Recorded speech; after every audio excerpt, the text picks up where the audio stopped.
I see you. Last time you was like, yo, you ain't notice I got a lineup. I see you got a fresh baldy. You I know what got a I'm saying? fresh So, baldy today because yeah, I was out of town this weekend, so I had to go get that thing fresh today. I So it's got a little fresher than it would be yeah, on a Monday. I got mine. Yeah, keep a hat on. You good? You good, Jay? Speaking of hat, Jay, what's going on with the hat, Jay? Hey, I still haven't gotten through how I needed to get through because you still got to stick on that joint. Like my work ain't done yet. Hey, Neef. Hey, check your boy out. I seen you. I seen you. Check your boy out. You, yo. Okay. Look, one brother at a time. You know what I'm saying? Yeah. One hey, brother Jay, at a time. what that hat say, Jay?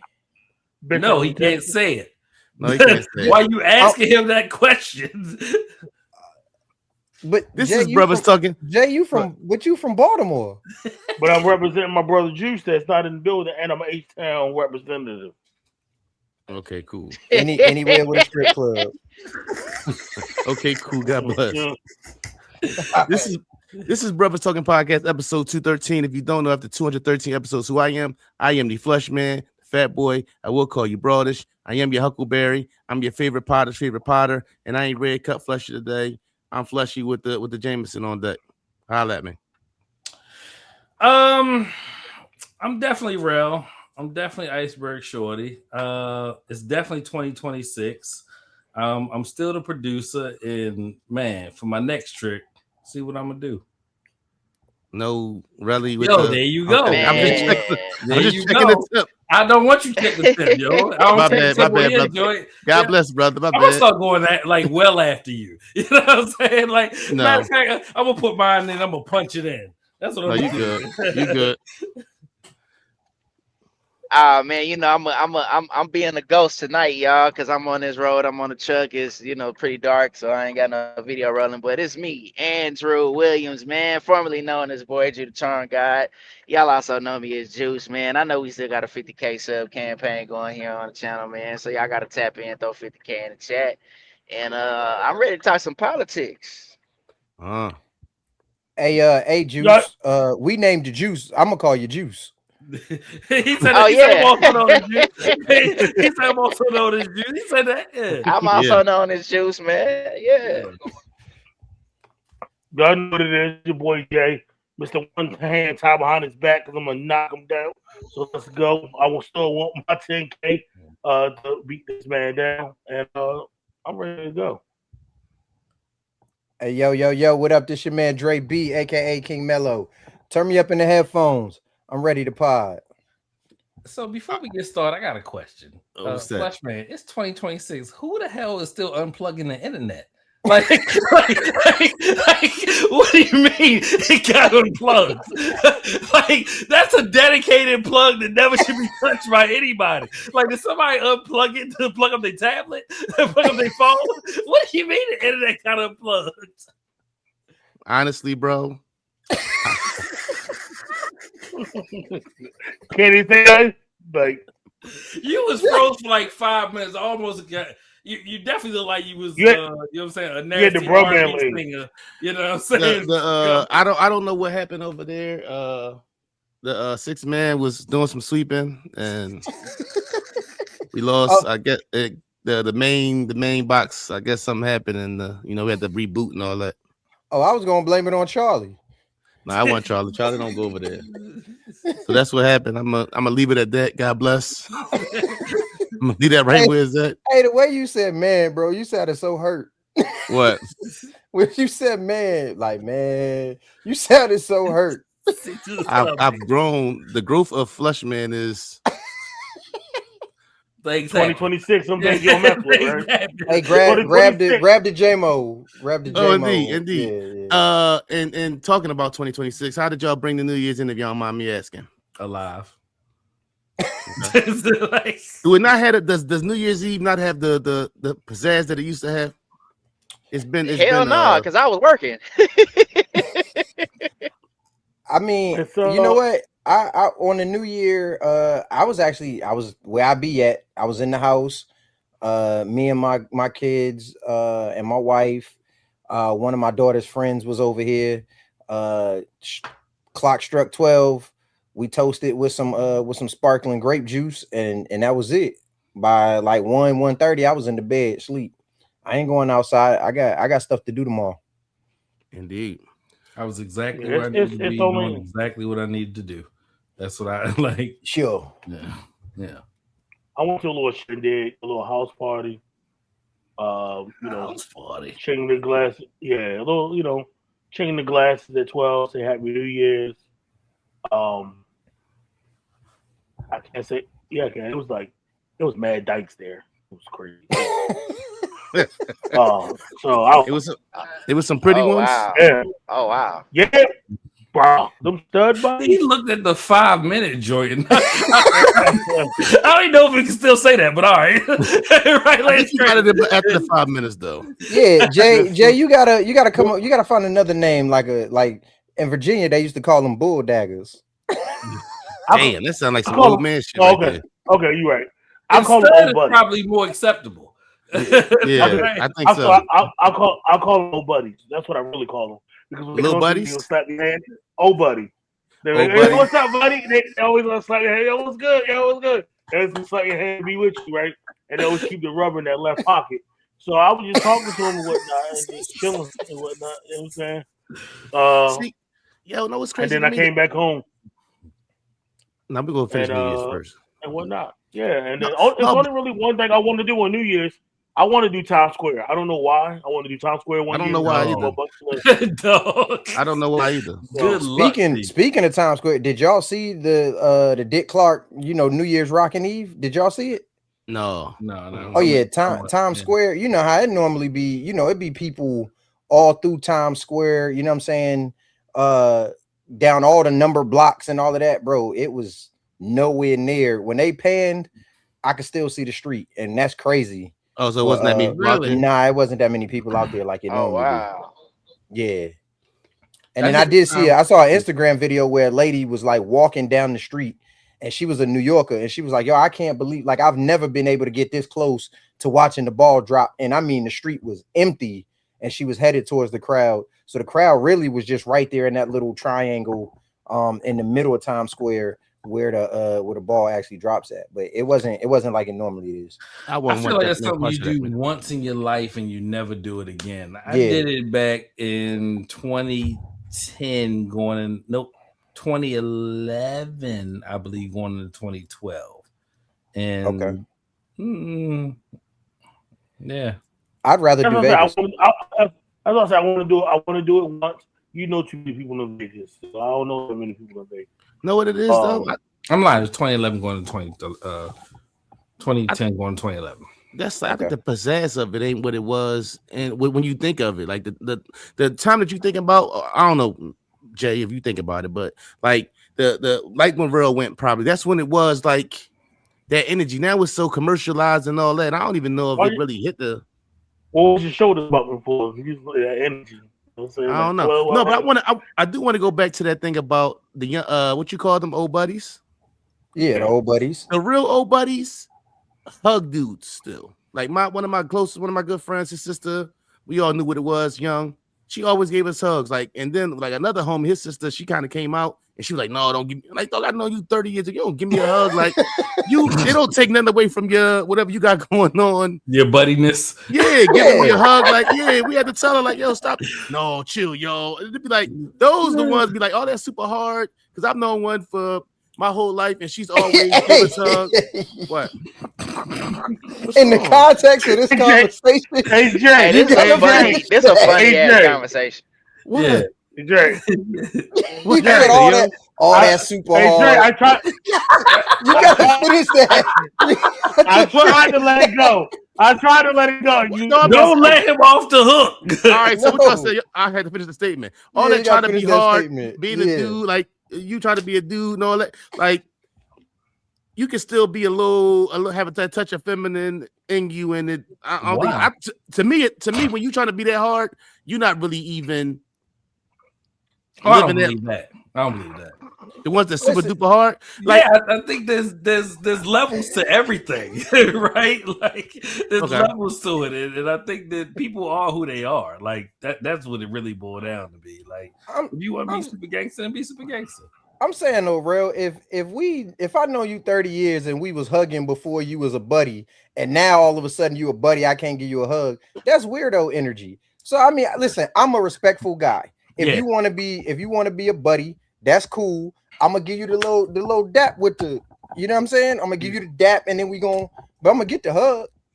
You know what I'm saying? Right. That's just weird to me. Like you trying to come across super duper hardcore or tough. Or I had somebody call my phone, "You the shiz," and I'm like, "Who? You the like it was years ago." Like she called my phone. I was about to say, please tell me that was 2004 because it was years ago. But she's like, "Yeah, the shiz. Got to speak to such and such," and I'm like, "Yo, why you got a boy calling my phone?" Like, that's my like. Come on, man. You could be Cheryl and still be like. I'm not saying you don't gotta be. I'm not saying you gotta be Cheryl in the streets. I'm not saying that, but you calling my phone talk about this shit, and we step relatives. I know you as one thing. You calling me like you should, and I'm supposed to know that now. That's who. It'd be like, you ain't gotta do all that. Oh, they ain't send out the group text. See what I do is I go for the hug. And then when I'm hugging, I look around and see they still caked up or whatever. Yeah. See, that's why she don't see you. The reason why old buddy don't want to hug. Start rolling back like, do you feel good, girl? I mean, home. Like I don't know what to say. You feel good, son. Yo, bro. What are you? You crazy soft, bro. Like, hey, bro, Hey, bro, what's that cologne you wearing? Yeah, man. But who locked you up? But getting back to New Year's though. And first of all, Jay, was there any green tongues in the vicinity of your New Year's Eve? Of course. Okay, cool. I bought my New Year's in. We took the kids and went out the state, went on a little vacation. It was dope, cool, it was dope. I mean, I'm gonna say loud. I'm gonna say like a little. We went to they got the fake snow and all that. So we went to Virginia and did the little fake snow thing. Kids did the skiing thing and all that. It was cool. New Year's was cool, but it's just another day, man. All these holidays seem to me more and more like another day than, being something to be all hype about for real. I know Dre, I Christmas. think the mystique is just gone too, man. Like I think the way we enjoy our lives now, I think the way we enjoy one another. I think also we have a closer proximity to a entire society than we've ever had. Yeah. So I just think the mystique of everything is gone. Cause I remember like Christmas being like, oh my, this exciting thing that we were a part of. Like we couldn't wait for Christmas. And now it's like Christmas is definitely, everybody can tell, even the kids can tell, it's just highly marketed. They start in August, they start promoting. Damn, we lost them. And then New Year's, yeah, no. Go ahead. No, go ahead. No. Yeah, we lost you for a second, Juice. We just wanted to get it out. Yeah. Oh yeah, no. I think like New Year's is just man, like shit. It's another time, I think and I also think I'm gonna land here. I think there's so much. I think there's so much going on that like there's so many different things. I don't know, like Jake Paul getting his jaw broke. Like it's so much shit that's going on that we consume that we just can't pay attention to one thing or the other. Which, by the way, I mean, I'm sure we're gonna get into it. Like Joshua, like it's one thing after the other. Now he's involved in an accident. I'm just giving an example of like how things happen so fast that we really just can't enjoy the world around us the way we used to. And I think there's a thing too where sometimes you get caught up in stop. Let's take a video of, and we in the midst of the moment. You know what I'm saying? Like it was so many times in the midst of the moment, you having a moment and you doing whatever, and it's like now it's so much stop. Let's take pictures first. Everybody wants to record the moment versus enjoy. Right, and then the natural. I feel like some of the best moments ever are the moments that you back here having a good time with your folks. You ain't thinking about your phone or recording or like even with me and Dre chilling. Like Dre said it, and I'm glad he did though. But in the midst of us enjoying each other's company, that ain't what I'm thinking about. The fact that I ain't seen my bro in 20 years and we should take a picture to have a picture. You know what I'm saying? It's just like, yo, we really just locking in, talking and having a good time. And they'd be like, yo, sometimes it'd be like the moment and recording it, or especially when it's to show the world and that's so if we doing it because we want to have it, And you know, that's something different. But some people get so caught up in stop. We gotta let the world see this. I think a lot of people, even with the pictures that they take at Christmas or stuff like that, is it about us saving our memories as a family or showing the world that my family is just locked in or this? You get what I'm saying? I think we get caught up in the wrong image. It's already enough of that without just the thought of Christmas and what it's supposed to mean and what it ended up being about and those kind of things. Yeah. You know, like if you go in the store right now, just in the store, I was in Target the other day. You got the Valentine's Day candy already out, ready. Go. And then as soon as that's gone, December 23rd, it was up. Like, yeah. Yo, because I went to the store on Christmas Eve looking for something, and when I walked in there, Christmas was gone. It was Valentine's Day already. And to touch on what you said earlier, Neef, you know what I'm saying, with the pictures and all of that. Y'all know, like I said, I'm Mr. Christmas. I love Christmas. Every year, I take a picture once, you know, once Santa come and the gifts is under the tree and all of that. You know what I'm saying? I take a picture of our tree every single year. You know, in 18 years that me and my wife been together, and I've never posted one of those pictures. I literally have them just for, you know what I'm saying, my memory, my keepsake. When the kids talk about, oh, remember this Christmas, I could pull up a picture and be like, oh yeah, we decorated the tree like this or whatever the case may be. But for me, I kind of there's kind of a method behind the madness of like me being into Christmas the way that I am, right? So I've conditioned my kids to kind of be into it too. And the reason I do it is because if I can get my kids hype about Christmas in, let's say, September, October, and then that goes through into, you know what I'm saying, January, bro, that's a quarter of the year that I can keep you looking forward to something, that I could keep you happy, that I could keep you in good spirits. And so for me, that's what it's more about, is keeping my kids away from the madness of the world and consuming all the bullshit that Juice is talking about in the world and getting wrapped up in that. So I'm trying to keep a quarter of the year where my kids can be innocent, my kids can be kids, and they can have something to look forward to. So it is about just more than the presents and all of that for me. You know what I'm saying? And I think, don't get me wrong, I don't think it's nothing wrong with posting people who post. Yeah, right. But when I'm taking this picture because I want to post it, instead of it being the natural, I just want, if you have it for the memory and that, but you post it later on because you liked it, it's something different. But if your first thought is, I need to record this or I need to take this picture, I got a show. Right. That to me is the corny part. Well, you know what I hate is when I go to a concert and people not even watching the concert, they watching the concert through their phone. Yeah, bro, that's exactly. I was looking at that meme the other day about that, like how we used to watch the concert, like 2000, Lil Jon, we jumping on stage, you know, little mosh pits and everything, and now, you know, it's like, oh, it's like. But see, that's probably why. Like, they look like a little Kim. We should be doing that little move she do on the quiet store, whatever. Yeah, that's what they be looking like. They be in here like this, Jay. I don't think it's I think isn't the wrong with catching if you spend the whole 3-hour show and you recording and you're not even enjoying the show. To me, that's corny. I think it's not, like you said, right. There's nothing wrong with catching that moment though. If I've been at a show and be like, oh, that's my song, but I'm not going to spend the whole show recording. That's why I think the outings, like when these kids go to parties and stuff, like y'all more on your phones than enjoying the atmosphere. When I'm with my folks, when I'm with my family, if I'm with y'all, I'm not going to be on my phone the whole time looking at my phone. My phone be somewhere in the cut, boom. And I done sat it down for 2 hours. If I go see Rel, I go to Rel crib and I go see him. I'm not on my phone. Me and my bro talking. Even though we talk every day, it's a different thing when you're in the same room, in the same space. So most of the time, I can hold you. Most of the time, me on my phone is me by myself. If I'm with the wife or I'm at a family event, I'm not sitting there on my phone. My phone is over there. Now, if I'm by myself or I'm out and I'm doing something and it's just me, I'll be in my phone heavy. But when it's time to be with your folks, I'm not worried about this. Put this to the side. That thing's sitting somewhere. You know, of course it's close because you never know. You might get a call, whatever. It ain't. I ain't one of them. My phone will be missing for 3 hours, but I don't be. It's a time and place for that. You know what I'm saying? And sometimes I think it gets lost.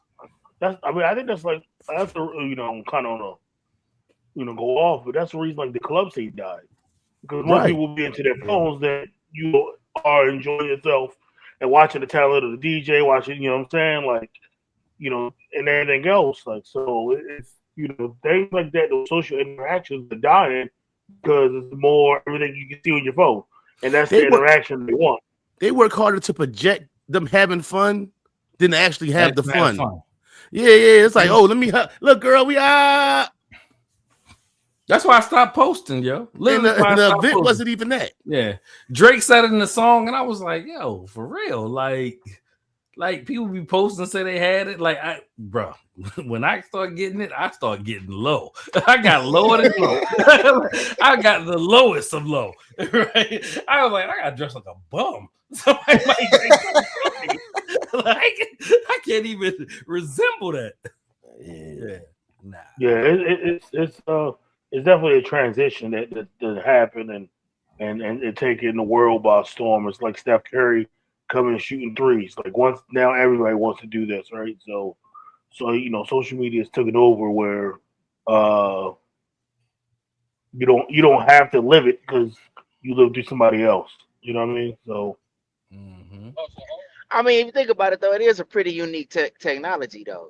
Like for us, we didn't have that. We had human interaction, so to speak.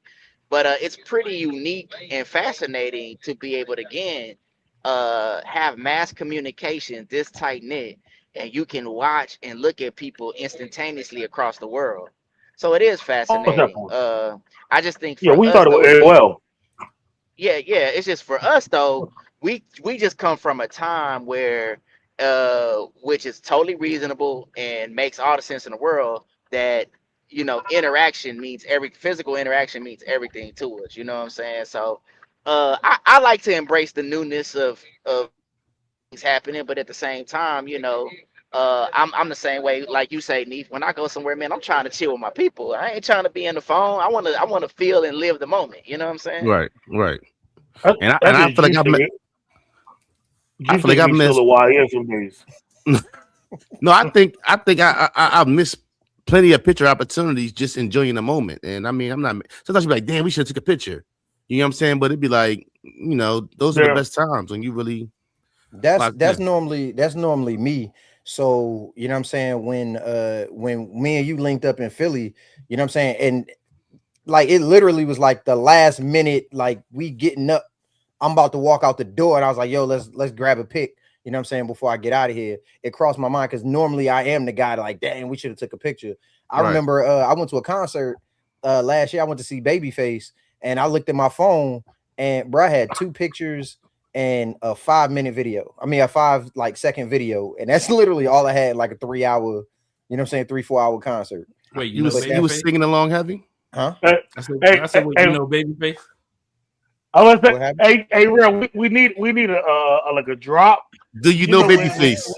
I do not know Babyface. We gotta ask those questions, Dre. How close were you to the stage? You were Whipperfield. 7th row. I was in the 7th row. You definitely know Babyface if you sit in there. You know Babyface.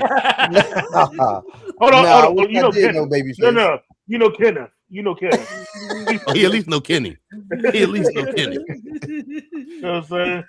All right. Let's tap into this just drama in Venezuela.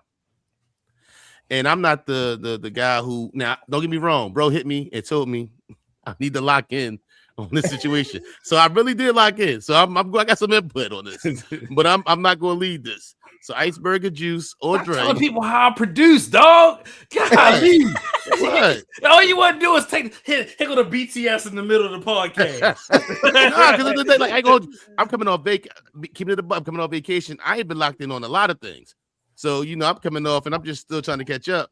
Remember, I had to hit you up about some football shit, and I'm like, that's my cup of tea. I was surprised by that. I was like, wait, what? I was like, Carolina, Like, I was lost. So, but I did like, I found myself in the rabbit hole. I ain't know about Exxon and none of that stuff as far as Venezuela. So I'm gonna let y'all go ahead and lead that, and let's tap into this. What's going on as far as Venezuela? Since what, Saturday?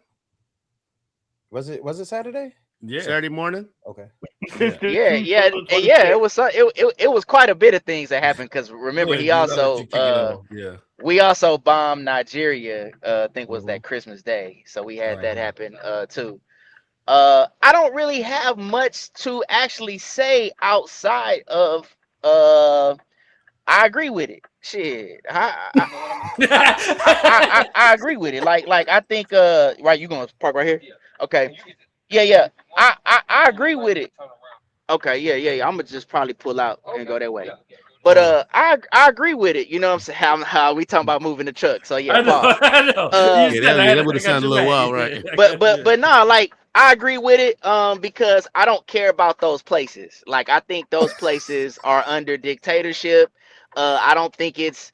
I'm hearing all the political jazz that the Democrats are putting on, but they just They just want to run away from all of the buffoonery that the Somalians have done in Minnesota. So it's like, yeah, like they want to dance around that, like, no, Democrats, we don't want to leave that just yet, because we want to talk about all those billions of dollars that those Somalians have taken from Minnesota. But as far as Venezuela, it's a dictatorship. I mean, there's always been an issue there. Just look at the country. The people were excited. They were happy that this was happening. That's the other thing I don't think we pay attention to, is like we try to politicize, oh, we're imperialism and colonialism, and look at what the white man does. But it's like, look at the people that feel like they've been liberated. Also, you can't say that from inside of the house. Like, you're inside the house talking about how bad your mom and dad is. But they pay the bills, they put the food on the table, they dress you up, and I really hate this country so bad. Like, we'll just leave. So I don't have a problem with it. I don't have this crazy conspiracy theory about it. I don't think it's all about drugs. I think that that's a little bit of smoke and mirrors. I think that I'm gonna land here, and then I'm gonna just let y'all cook. I think that this is a very unique way of taking land.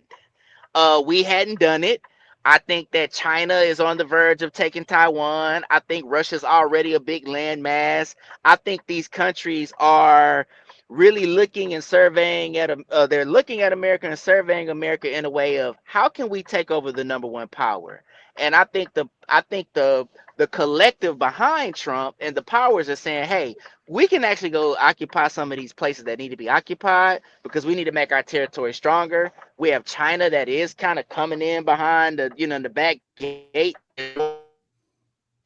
I've been talking about China for a long time. I don't know why people aren't paying attention to them, but they are doing a lot of creepy things they shouldn't be doing. And so I think that America just said they got a guy in the office that can say, you know what, I'm gonna drop my nuts and I'm gonna blow some shit up. And who wants to fuck with me? Like, I'm gonna drop my nuts, I'm gonna blow some shit up, and I'm gonna take some shit over. And who gonna say something about it? And personally, I love it.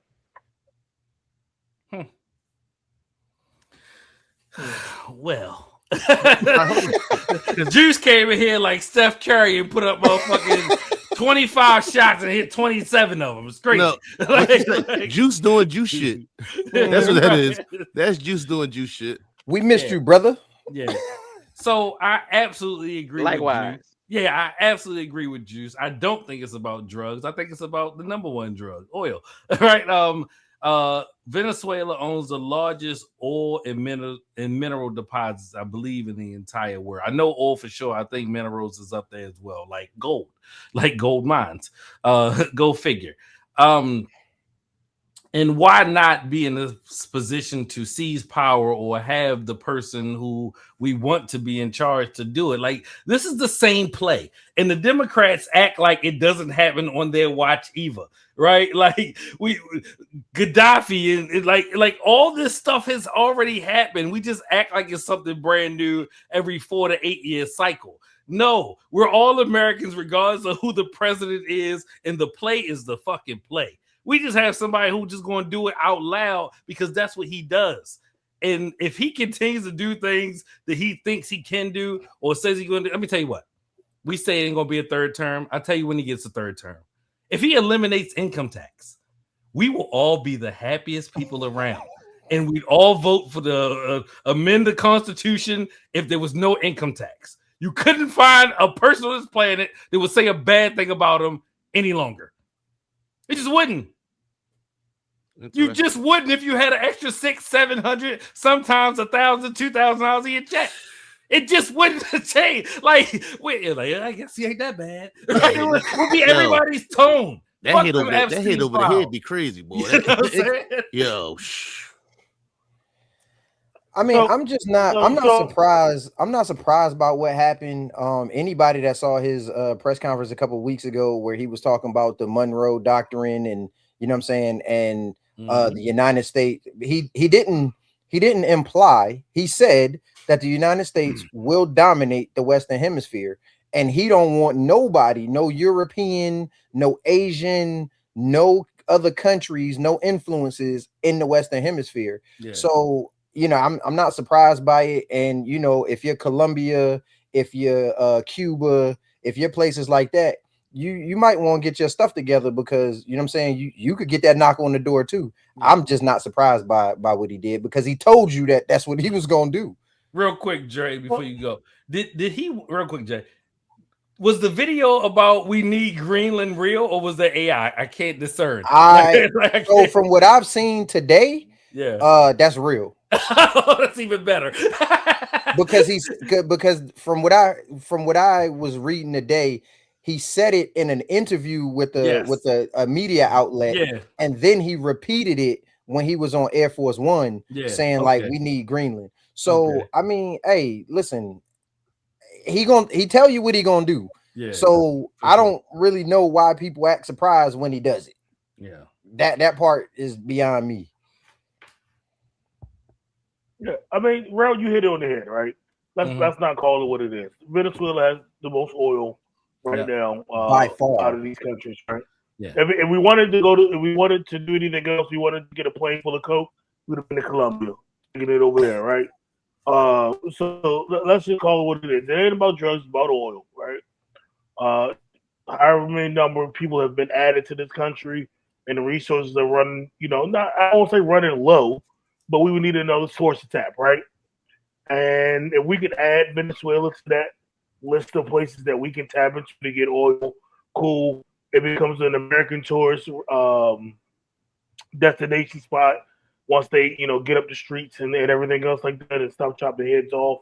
And people will stop going to Haiti and different countries like that. So people want to go to Venezuela, but they just don't want to go and get their head chopped off trying to take a picture, right? They want to live in the moment there. I mean, that's what it is. And you say it. The dude walks around and says, hey, I'm going to go get my hair bald today, and he's going to cut his hair. He says, I'm going to go get my feet done today, he's going to get his feet done, right? Whatever he said he's going to do, 90% chance he's done it or attempted to do it, right? So I don't get why people act like it's a shock, right?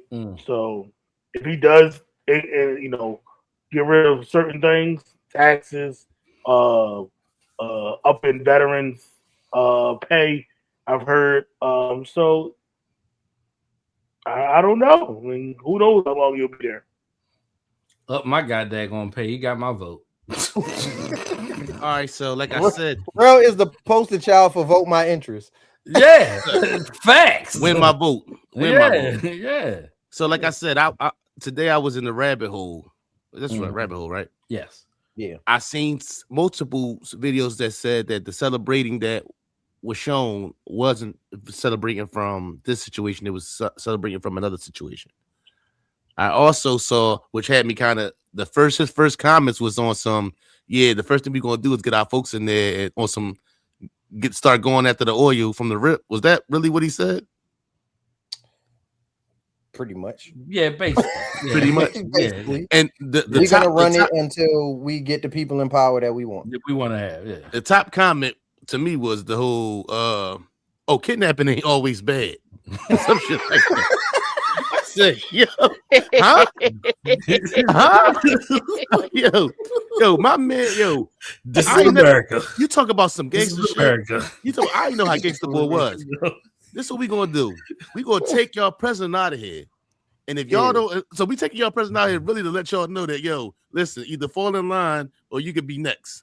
Anybody can lay down. It's get down. It was called Operation Absolute Resolve, right? Like gangster shit. If you want to still stay where you at, then your best bet is to fall in line. Super duper gangster shit. They like, this is an act of war. We didn't get Congress to approve it. All smoke and mirrors. Yo, my man, he almost. I seen a video. But the way that they maneuver around that though, because yes, it was carried out by Army Rangers, but the actual operation was led by the CIA and the FBI and all the Alphabet Boys. So that you can't go to war with the Alphabet Boys. So by using them, he goes around all of that Congress stuff. Yeah. Well, they had people following the president since August, I think they said. Yes. Yeah. And then the other thing that had me was what was the other drink that had me? Damn, I lost it. Come back. Oh no, so Trump hit him with the it was an interview with the lady. She's like, did you talk to the vice president? He was like, nah, I ain't talked to her. And then he was talking, he's like, yeah, I talked to her. I'm like, yo, did he talk to the broad or didn't he, yo? So she then came back out and said they considering the kid. So she acting like she ain't trying to fall in line. Have y'all heard that too? She might not want to do that. She might not want to. She can say whatever she want behind closed doors. Yeah, she might not want to say that, you know what I'm saying, in public. Mm-hmm. Because that ain't. Hey, I'm gonna tell you what stood out to me was when he posted the picture of my man in the Nike Tech. Who had on the whole? Who went in a rack on? The president of Venezuela. Yeah, bro. Oh, did he have the orange drinks coming out the side? Is that he had the gray Nike Tech on. The gray Nike Tech. Yeah, but he had to figure out who went in a rack and got their Liberty clothes to give to the president of Venezuela. Because I know they didn't run up on him at 2 a.m. with no Nike Tech on. No, he probably told them like, no. How about this? No, go get my sweatsuit in the closet. Right. Yeah. Right. and word on the street, my old USS last ship was a part of the operation. Yeah. Well, I mean, it was a lot of ships that was a part of the operation. That's why when he started putting all them naval assets down there in that area, you know what I'm saying? I mean, if you know, you know. If you know, you know. Yeah. Make it shake. I don't know why people play around. It's so weird. Homie had the great Nike Tech on. Yeah, that's wild. And the strike on Nigeria because they've been out there persecuting Christians. That did happen Christmas. Yeah. Yes. That was a hell of a day to pit. But also newsflash. Let me tell y'all something. And let me tell the world. Hey, world, we're always bombing shit. Every administration, every president, doesn't matter, Democrat, Republican, Independent, I don't give a fuck who you are. We are always bombing shit. Be smart, Google it, look it up, ask your chat bot, go to Claude, go to Chat GPT, ask about president how many people drop bombs, right? You'll be astonished at the numbers. He just went the world. Mama shit was like 964 or some shit. Like it was crazy. You realize that. You realize with that every president has been in a conflict or war except for Trump. Except for Trump. Is that what you he said? hasn't been in one. Yeah. Technically. He ended it. He ended, but he never. Yeah. What Bill Clinton depends had? what you call conflict. Yeah. Yeah, it depends. Yeah. Spending 14 years in the Navy and seeing things that normal people don't see because it don't show up on CNN, and none of this surprises me. I just be looking at civilians like, y'all have no fucking clue. I used to go to the ready room every time in 2000 and watch bombs get dropped. And I was like, what the fuck is happening? They said, oh, this is Operation Southern Watch. What is that? Now you become educated, right? We talking about pre-9/11. So, like, we were just doing shit. Like, we always be doing shit. We just do shit. I definitely have stood in the barbershop and cut hair while watching Site TV and seeing what was going on land. I'm gonna say that. Yeah. So what you see next? What's next? How does this all play out in the coming weeks or whatever? We will go in there. We'll allow Citgo and Exxon to reestablish their oil reserves in Venezuela, and we're gonna then put people in power that we want in power, and then they're gonna look at the next target and do it again. Yo, I was here. I was watching the stories of how Exxon was in I want to say 1992 or something. How they was the main ones out of Venezuela, and I forgot who took over and kind of cut Exxon out and cut Exxon Chavez, and there was Hugo Chavez, and then after Chavez was moved out, then Maduro took over. Yeah, I was on my I was doing my homework. I see you, Neef. Last minute homework, but I was on my homework joint, definitely. But Venezuela has the most oil, like it's not even close. Like, and I seen something that said at one point they were doing 300 barrels a day, 300 million barrels a day, and now it's 100. So like it's been a drop as far as and is it? I heard something that their oil is hard to get to, or it's not as easy to get to necessarily. Don't worry, we got the technology for that. Yeah, we'll solve reserves, that. Right? Like yeah. We'll solve that. Believe me, Sitco and Exxon and all them boys, they'll figure that out. You ain't got to worry about that. If not, we can send Taylor Sheridan and the whole cast of Landman down there. Send Billy Bob Thornton down there, go tap the land. Oh, that's funny. All right, so okay, Venezuela. Yo. All right, on land over where we at. 50 versus Papoose. I told you I was on vacation, so I didn't even know how Papoose originally got into this. But I don't know. How y'all seeing all this? There's a lot of people coming at 50 as of late. He had the whole freestyles with let's rap about it. Some guys came at him, and people been expecting 50 to. I don't think 50 going to rap. I can't see 50 rapping against Fab. He's a troll. He's gonna come out do something. I don't know. Fab may book a show. He may buy all the seats, or whatever else it may be. You know what I'm saying? He's just. I don't think it's as serious. I don't think it's as serious as like him and Ross or him and Ja, right? I don't think it's that serious, right? But so for the life of me, like I've been watching 50 Cent now for close to. I mean, what we up to like close to 30 years now, right? That 50 been in. Why do people still beef with 50 Cent? That doesn't turn out well for anybody. So, like, why do people? Whoa. The locks. It was cool for the locks. Why? The locks came out. Why do people beef with 50 Cent? Yeah. Like, I don't understand it. And it wasn't the locks' fault. He came at data and here you go. I'm just saying. Everybody don't feel the effects of 50. I mean, everybody feels the effects of 50. What are you talking about? Everyone what? Everyone feels the effects of 50 Cent. It's not possible.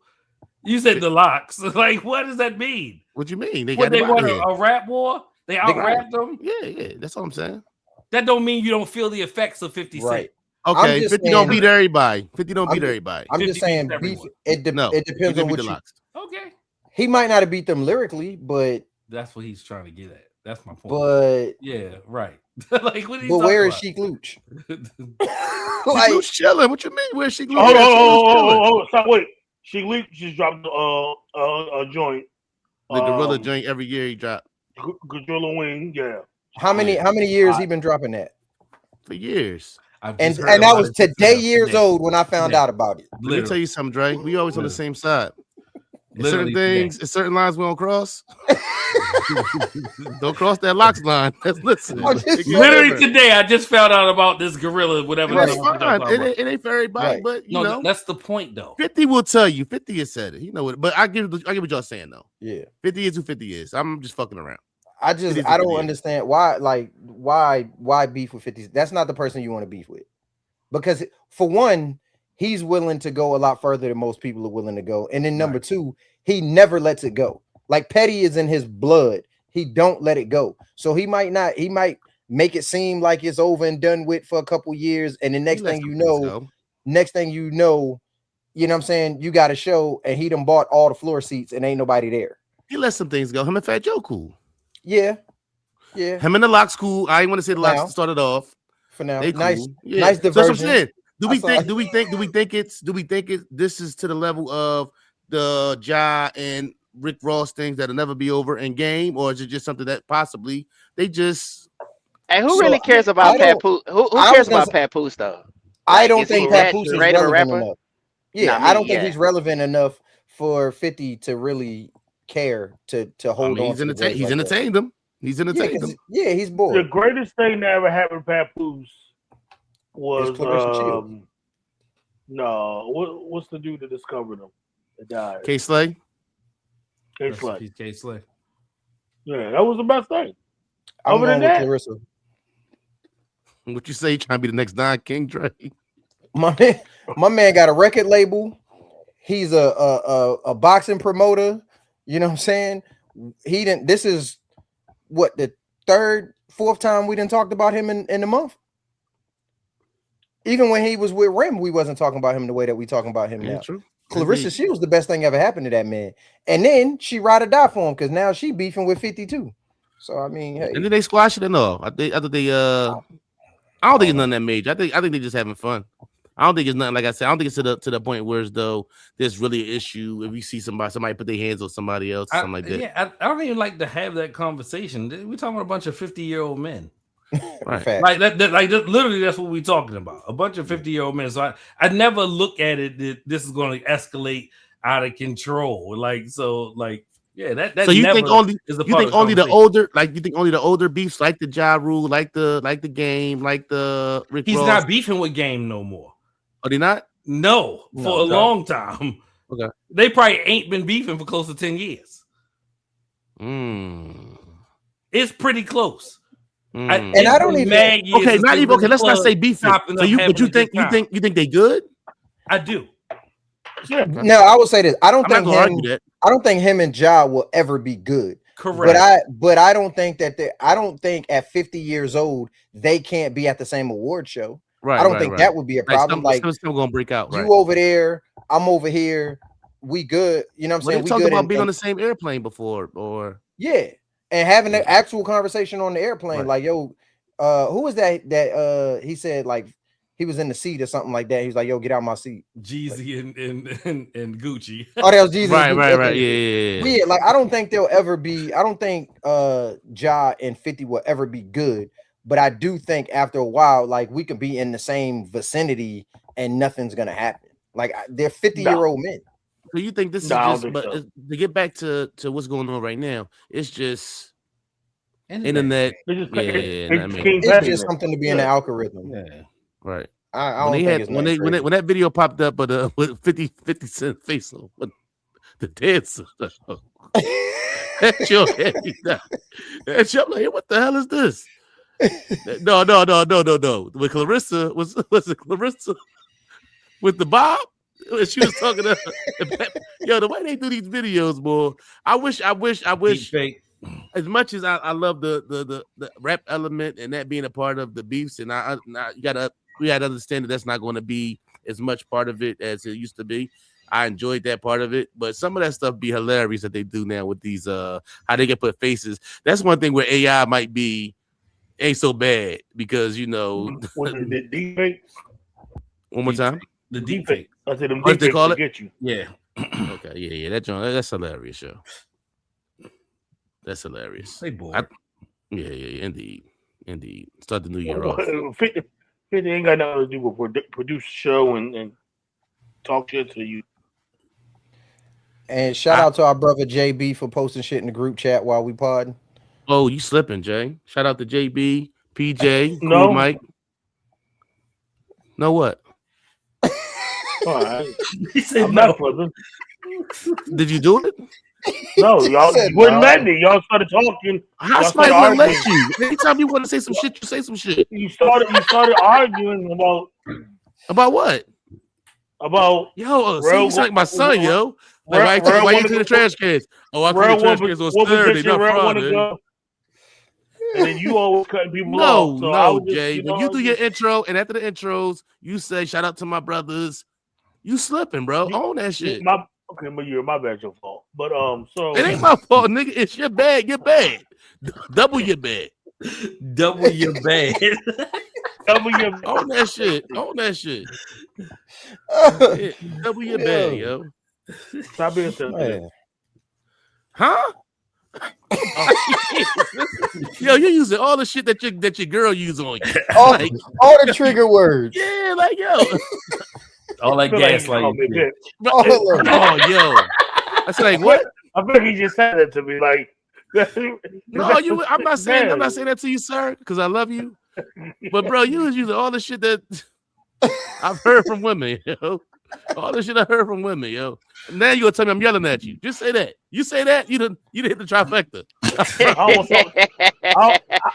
Your tone. It's your tone. And then, right. I don't want to talk no you more. stop yelling at me. You yelling at me. Like that's the way I talk. Neef, you gotta stop going back and forth. That's sassy. No. What's the thing? It's oh, you overreacting. Like what? You calling me a bitch? that means that to me. Exactly what I just said. I was like, yo, you dramatic. Oh, you calling me a bitch now? you calling me a bitch now? I'm Cardi B. I bring the drama, huh? Right. Oh, you are so dramatic. What? You want to see a fat nigga come down a slide? Go ahead. All right, so Drake's lawsuit. Right? They made it seem they say it's a RICO. What is it? It's somebody suing him, right? Yes. It's not a RICO. It's not a RICO. Right. Okay. What are you getting sued for? What they said from stake.com, and they were saying he's in the man act. Oh shit. No, that's hilarious. Chappelle writing this new special right now. That shit gonna drop. That shit gonna drop on fucking on the 8th. Yeah. The U.S. class action alleged that Stake's anonymized design enabled the rapper to fund automated streams on music platforms. So Drake and American Online Nation and Aiden Ross have been accused of the U.S. civil case of using online casino money to pay for automated streams in the bid to artificially inflate the singer's royalty and popularity on music streaming platforms. So they're saying that they use that particular platform to fund them paying streaming farms. So that's what they trying to get the RICO in. I got a question. Yeah. Why is the federal government concerned with shit like that when there's so much other shit going on? Like, I don't what's up with this RICO against musicians? No. Can we get this? Can we go ahead? Yeah, no, it's not the federal government. It's a lawsuit brought on by two girls, civil suit brought on by two girls in Virginia, and they're just using the word RICO because it's a hot button word right now. So it's not the federal government. They're not even being investigated, to my knowledge. Okay, Juice. I'll see your I'll see your inquisition, and I'll raise you a I don't give a fuck. I don't care. I don't care if Drake is buying likes. I don't care if Drake is buying streams. Who gives a fuck? What's your favorite Drake? Where's the music? Where the music at? Yeah, I don't care. Drake. Where's the Iceman album? Yeah, where's Iceman? It's been 8 months. Right? Like, it's been real cold. Put out has been goddamn on good. None of those songs have been good. No, it went cold outside. It was hot outside and it got cold for real. I told y'all he's done. He's done. Y'all he's not done. Don't want to listen to him. He's done. No, he's done is a lawyer. That's his lawyer. He still got to show. He got to show us something. Pause. No. Hey, listen. Drake has done enough for the world, for society, for us to solidify him as a GOAT. He's my GOAT, and he's given me enough. I don't care what else he does after this. I don't care. He's done it. What else can he possibly do? Like, he's done everything he needs to do. What's up? Juice, you've been on the road with too much ether. You fucking lost your mind. Ain't no goddamn joke. Hey, Juice, let me ask you something. Juice, what's just I hope I'm not. What's his best album? Do he got a classic to you? Yes, he does. And in fact, I would also ask the courts to listen to his later records. So everything from like Certified Lover Boy, even the Her Loss, like go listen for All My Dogs, like go listen to that shit. That shit is really good. So in my personal opinion, Certified, I actually said this, and it's come up in our chat. We talked about it. Certified Lover Boy is a classic. It's a dog. That's his best album. I got 3 It had one song on there. Is Certified Lover Boy one of them, Iceberg? for you? Dog. Yeah, You said you Certified got Lover three. Boy is CLB, Views, and probably Nothing Was the Same, or Take Care. Take Care. Yeah, I might have 4. What's the drink? I got Take Care and Nothing Was the worst Same. behavior on it. Nothing Was the Same. That's the one for me. If Yo, his scary hours additive to For All My Dogs, dog, and then he switches the album cover. Like, nigga, that shit is hard, nigga. I don't know, man. It's maybe it's just we not. They be reaching if we go to the album cover. They be reaching if the album cover is part of the. I'm gonna have to go back and listen to that Certified Lover Boy because I don't feel that way. Jay just said Certified Lover Boy had one song in there. That's crazy to me. You know what? Why you acting like Hov on? Hold on. About? Ain't nothing been hot since Lemon Pepper Freestyle from Drake. Nothing. Nothing. When was the Lemon Pepper Freestyle? That was Scary Hours too. Okay. The song with that him was and Ross. Yeah, I know what it is. I'm thinking about what time. I think that was after CLB. Yes. That was the last. That was the last Drake song. I don't think CLB a classic. I think his greatest song is on CLB.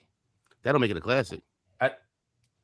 Champagne Poetry. You said that like that. That means something. Like it means something to me because I think CLB is a classic. And but you said his greatest song is on there. I wasn't a fan. I got a lot of Drake shit on my joint.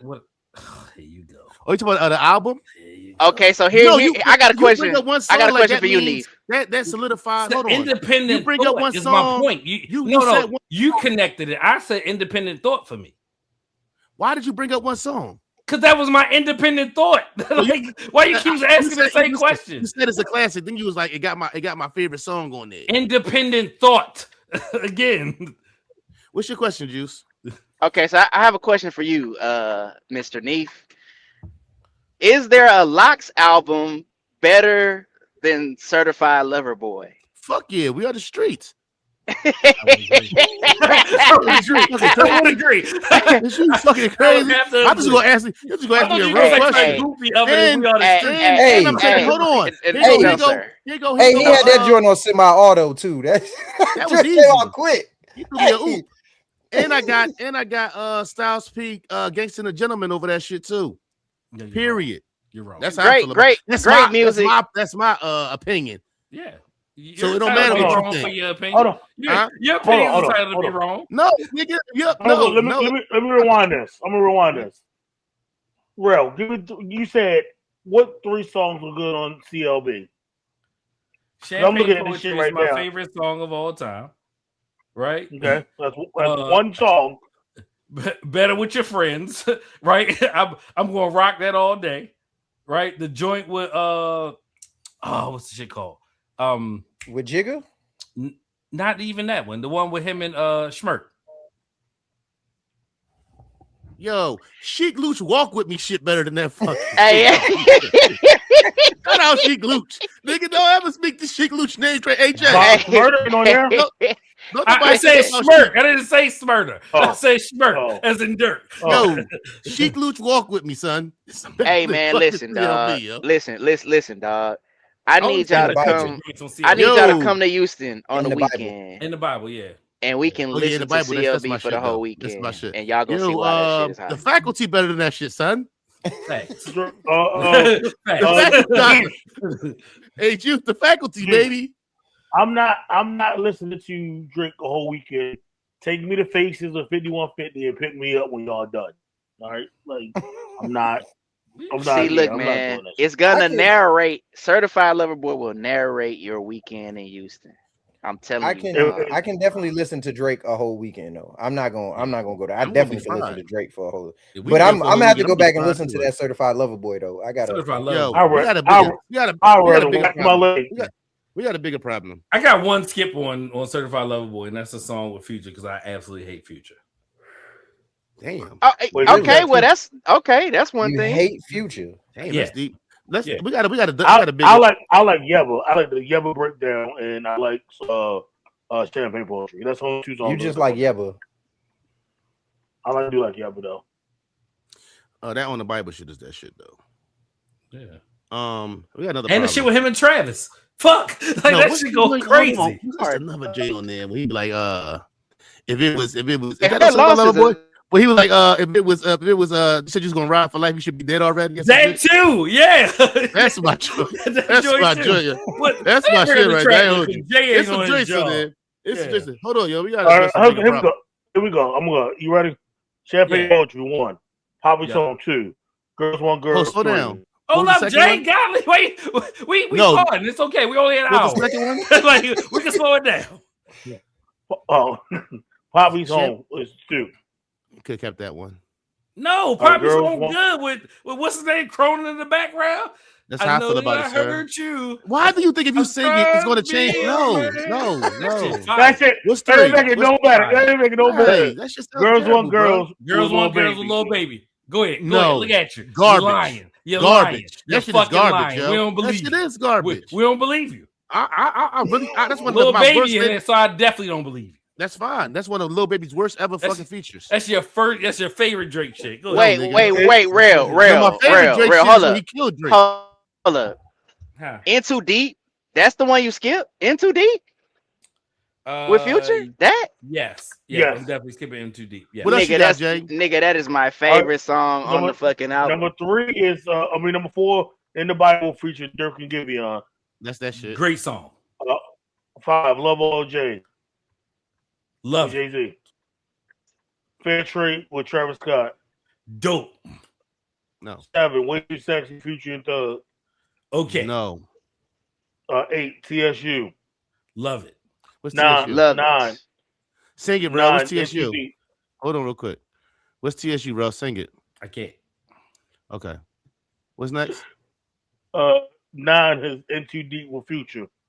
That's the one with like I think it's OG Run C. It might be OG Run C gets on there talking about all the Texas girls, the Texas City girls. It's the shitty the stripper. She stripped for the something. That's the TSU shit.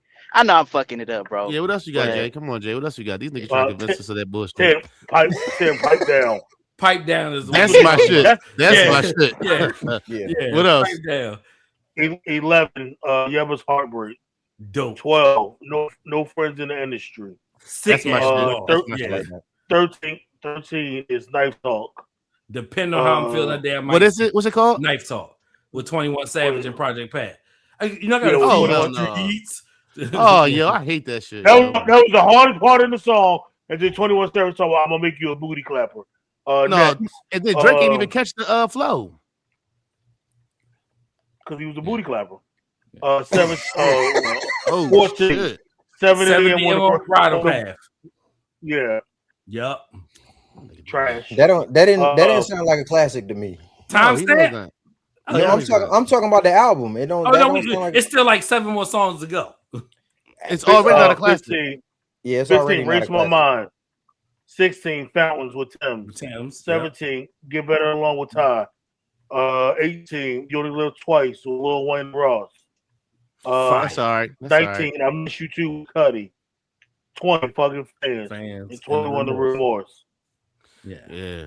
Right. I can't get it. I can't say that's a classic. Nah, I can't. You a little post-soak baby. Hey man, that shit was hard. What's wrong with my brothers who think if they start singing a song, that should change the narrative? Like, how many songs on that album? Iceberg notorious for it. How could you not? I think because I love it. Fuck out of here. Oh shit! You just sung it. It is amazing. Like, no, it's amazing now. Right? No, nigga. Oh shit! Which song might be a classic to me too? What's the other joint? Yo, hold on. So that joint got 21 songs. What's the double disc joint called? Yeah. Oh, Scorpion. Scorpion. Scorpion was hard. Yeah. It's like a conversation we done had. I don't think it's a classic though. And what's the other shit with gigs on it? I'm fucking like I'm drawing a blank right now, but I love all. What's the joint after Scorpion? They got the song with him and Ye on there. After Scorpion? Yeah. Let me see. Laugh Now, Cry Later. No. 18, I feel like it's a little colorism with y'all, man. No. It's like starting to feel away. Yeah. It's like when you fuck with, we gotta address the fact that JB More Life is what I was talking about. Is that the one with his dad on the cover? More Life was before Scorpion. Yes. I hate that album. What? Sound like elevator music. I hate that album. Go ahead, sing something from it, Rob. Ooh. Yeah. Teenage Fever. That shit hard. Portland, KMT, Since Way Back, the Jordan Smith he'll say it different, like Portland. Passion Fruit. Passion. Look, what he Trash. Passion Fruit. Glow. No. Ice Melts. No. Why are you saying no? Nothing you said sparked my interest on it. It was trash. Because I don't think you're a fan for real, and that's okay. Nigga, we don't need your validation. I'm not seeking validation. I just said what. Don't tell me. No, you're saying, it's okay. Like no, nigga. We already know it's okay, nigga. Don't tell us it's okay. Don't look confused. Don't look baffled. I know you. I know your game, dog. I know your game. I know all your moves. I know all your moves. You ever get something like he about to go left? I'm super baffled. I know all his shit. I'm like super baffled. Pick him. Let's go. We go another way. Let's address the fact that JB keep hitting the group with fucking videos and everything like it ain't Monday at 9:00. Right. I know. We like talking for like 30 minutes today too. We ain't talking in a long time. No, this nigga just sent a video at 8:59. Like, which means you could be on here podding. Like you got time. Yo. Sure, ignorant. All right, so what else you got? JB. All right. Drake wasn't. Oh yeah, we done with Drake. Drake ain't going to jail. Drake, they ain't gonna never get that money from Drake. Fuck out of here. No. All right. Let's talk about the Ravens. Jesus Christ. NFL, man. Shout out to the Ravens making us all look like idiots. No, don't go nowhere. Dog. I fucking hate Aaron Rodgers, yo. Yes. I fucking hate him. NFC North. It's deeper than rap with me and Aaron. AFC North, but he was talking about when he was in the NFC North, bro. Yeah, I'm my bad. I gotta. Yeah. So I don't like him. Man, I wanted y'all to win bad, dog.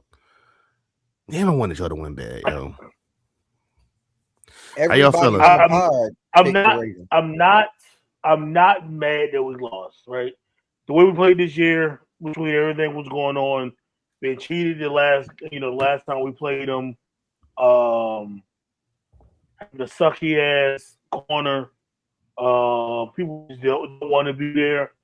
I'm not surprised having a tackle that thought he wanted to block the last two games of the season. I'm not surprised. And so when I was watching the game, my TV was like 5 seconds behind. So of course, when the Mets field goal happened, everyone's calling me. So then I'm like, I know we fucking lost because they wouldn't be calling me any other time. And not. So I'm not. Bring back Tucker. MLS. Yeah. When y'all look at go ahead, Burke. How'd you take in the game? I'm a diehard Ravens fan. I think everybody knows that, right? This nigga be saying shit.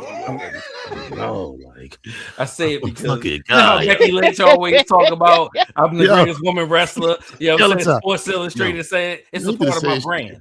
But there you go. Yo, I know boxing all day. We know, nigga. The fuck? There you go. It's a part of my brand. I did 14 years in the Navy. And again, I'm not talking to you. I'm talking to the people that listen. That's my point. I'm not talking. They heard it. The 17 niggas that listen. 17 niggas. There you go. What the goddamn producer in the middle of the episode. There you go. My bad. I apologize. Go ahead. Does the world know I'm a season ticket holder too? Do they know that? Yeah, I'm pretty sure. Maybe they do. Maybe they don't. So for a long time, I've always felt uneasy about the things that I see. Right, like I've always felt uneasy about it. What was it 2019 when we were playing against the Tennessee Titans? Me and Cool were sitting next to each other, and the stadium just felt different. There was no music, there was no nothing, there was no energy into it. They bring up Real Fan Dan on the screen. That never even happened to like the fourth quarter, which was crazy to me.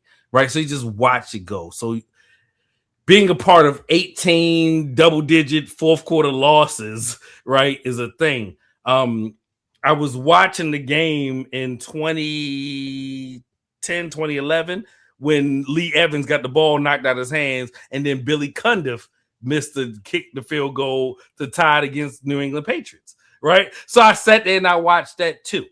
And I'm like, yo, we had New England dead to rights 3 or 4 times in that run before we even won the Super Bowl in 2012. We should have won it in 2011, and we probably should have won it in 2010.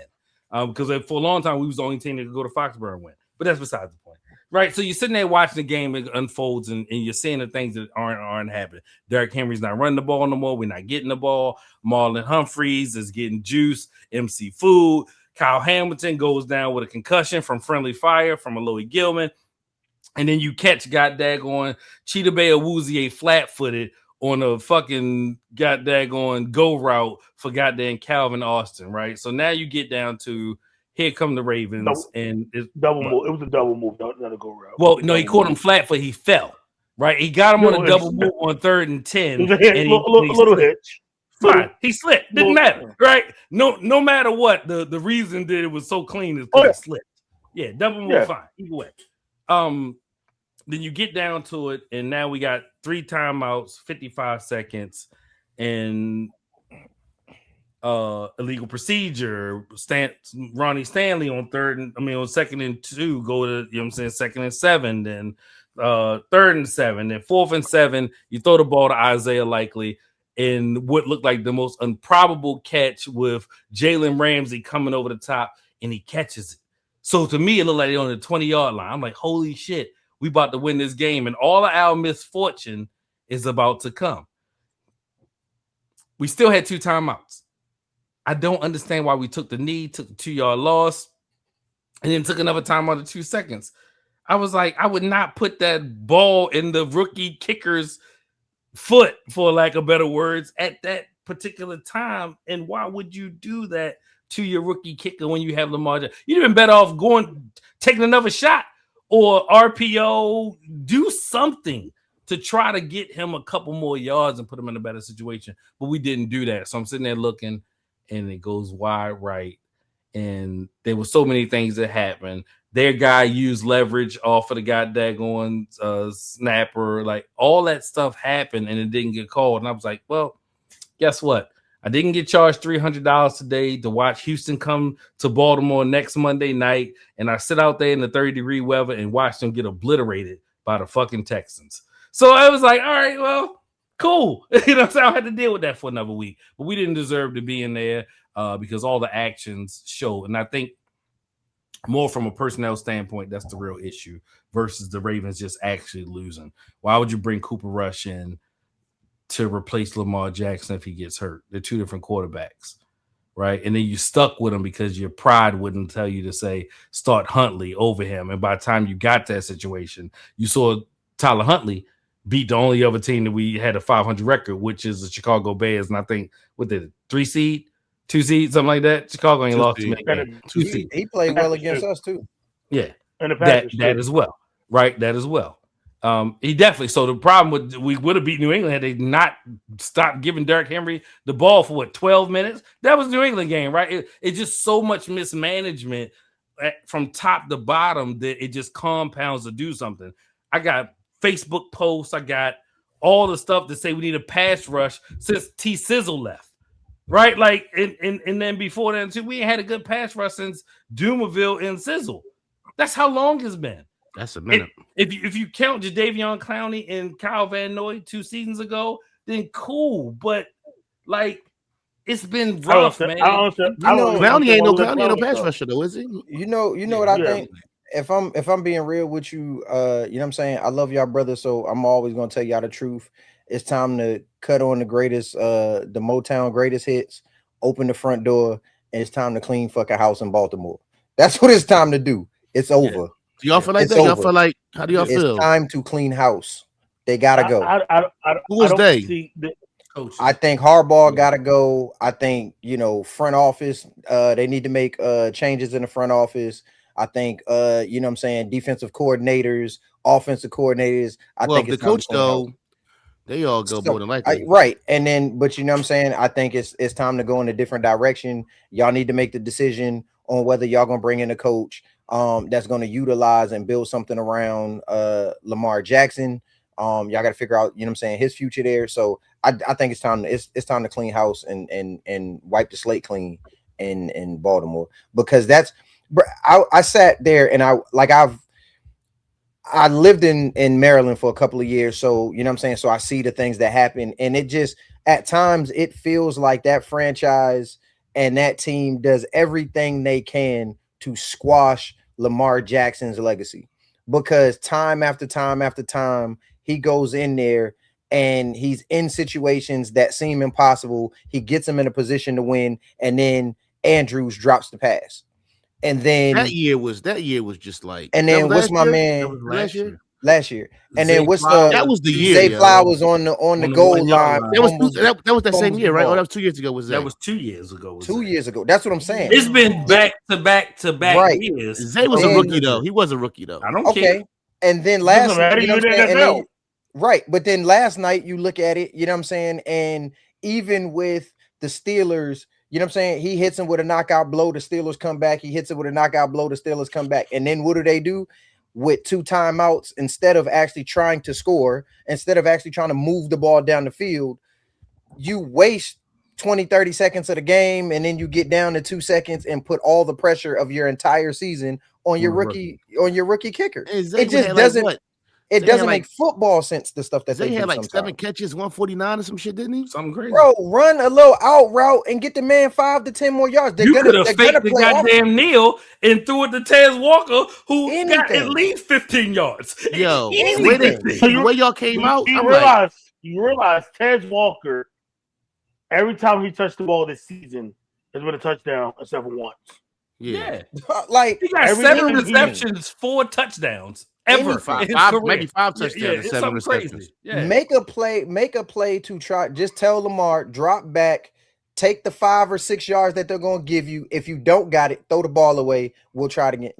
But to not do anything and just to let the time run out and just be like, all right, rookie kicker, let's go out there and you know what I'm saying, and let's kick it. No pressure, only the whole season, you know what I'm saying, on your back. It just doesn't make sense. And I think it's, like I said, I think it's time.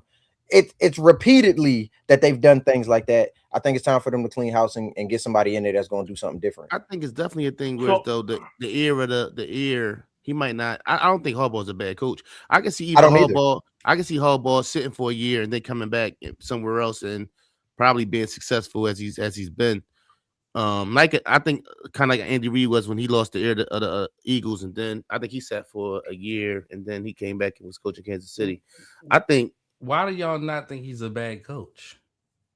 Like I that's what I've been hearing, and that doesn't make sense to me. And everybody, I mean, you would know better than me, so I'm not saying I'm asking you from the casual fan of the Ravens and the avid football fan. Why does everybody say he's not a bad coach when he's a special teams coach, and we haven't been dominant in special teams, right? If you're putting all the blame on him, he was a special teams coach 18 years ago, right? So he's had 19 years of being a head coach. I think when you look at Tomlin's a fucking secondary coach. He wasn't nothing more. He was never a defensive coordinator or nothing. He was a secondary coach. Got it. So I mean, I look at more of the record speaks for itself. He's at least 60% at least. What is record? So there's part of this too. So when I brought up him being a special teams coach, so I'm saying, what does he specialize in? Is my point.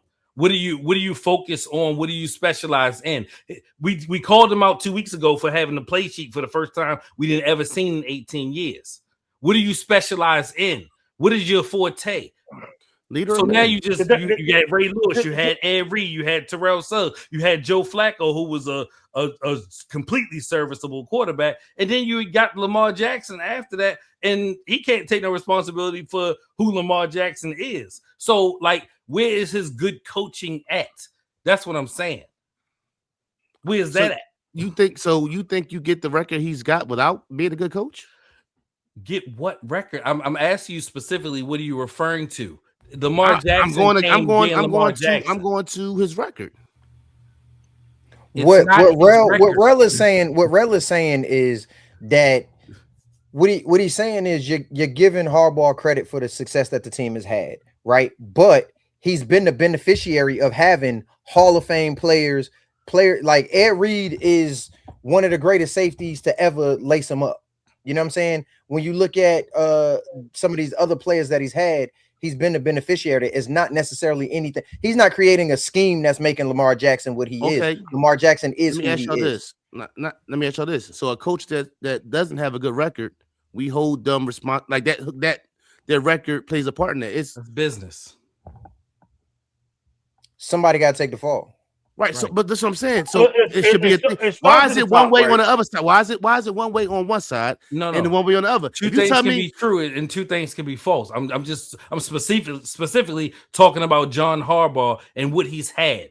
Right. So what I'm saying is he isn't a specialist in anything. Like Andy Reid called the plays in Kansas City. Right. Am I correct? Right. Eric Bieniemy was just a figurehead because you got to have an OC, but Andy Reid called the plays. So he was responsible for all that stuff.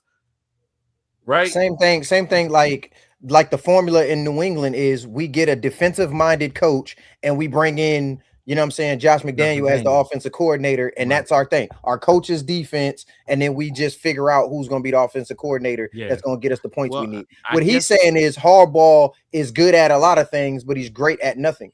You don't think of Harbaugh and think, oh, he's automatically going to have a sound defense. He's good for the culture. Well, this is what I'll say. This is what I'll say. Yeah. I'll say this. If y'all do decide to let him go, or if he decides to walk away and he sits for a year, then we'll have a real chance to see what can you do without the organization of Baltimore. You want to impress me? Go to Las Vegas. Right. Go to Las Vegas and fix it. Okay. Because I mean, we gotta. Okay, we're at the coach level. We're gonna start at the top, right? Eric DeCosta. His draft picks have been trash, right? Let's go. You go and grab guys from Penn State that are already fucking hurt, and you think they're gonna come in to be the best pass rusher, right? Ofe and Jabo. Isaac Adisa. I don't even know what he had anymore. And the person you just said, you grab all these guys from these small town schools, where they have better prospects out there to pick from. You said Penn State? Penn State ain't no small school though. No, at all. But they're trash. If I'm not mistaken, didn't Saquon come from Penn State? Who? Saquon? Yes. The kid from the Giants came from Penn State. Abdul Carter, correct. Abdul Carter. What has he done? Yeah, Penn State not. Abdul Carter has a really solid rookie season. I just can't say Penn State like Penn State. That's not a school. Yeah, that's not a small school. Yeah, but this is we could pick somebody better than one of those people I named. Yeah, like Shedeur Sanders. No, like Trey Henderson, who could have came on the same draft. Hey, Henderson. Hey, I'm just saying. It's his picks have been the worst. The best one maybe might be Zay. But other than that, what about your boy? What's the name? Who was hurt and the corner slad, the utility man for real? What's his name? Right. Kyle Hamilton. Yeah, that was a hell of a pick. Right, he picked him. Yeah, 2022, 14. Yeah, but like that's my part. We're never bad enough to get one of these difference makers at the top of the draft. And like we're always in the middle, right? Like, but the difference makers don't necessarily be at the top of the draft. But he's saying that they're never at the top of the draft, but then they don't have the eye to find the difference maker in the later rounds where they have a chance of picking somebody. We don't hit on second round. Because the day it's a lot of guys that don't hit. That be Yeah.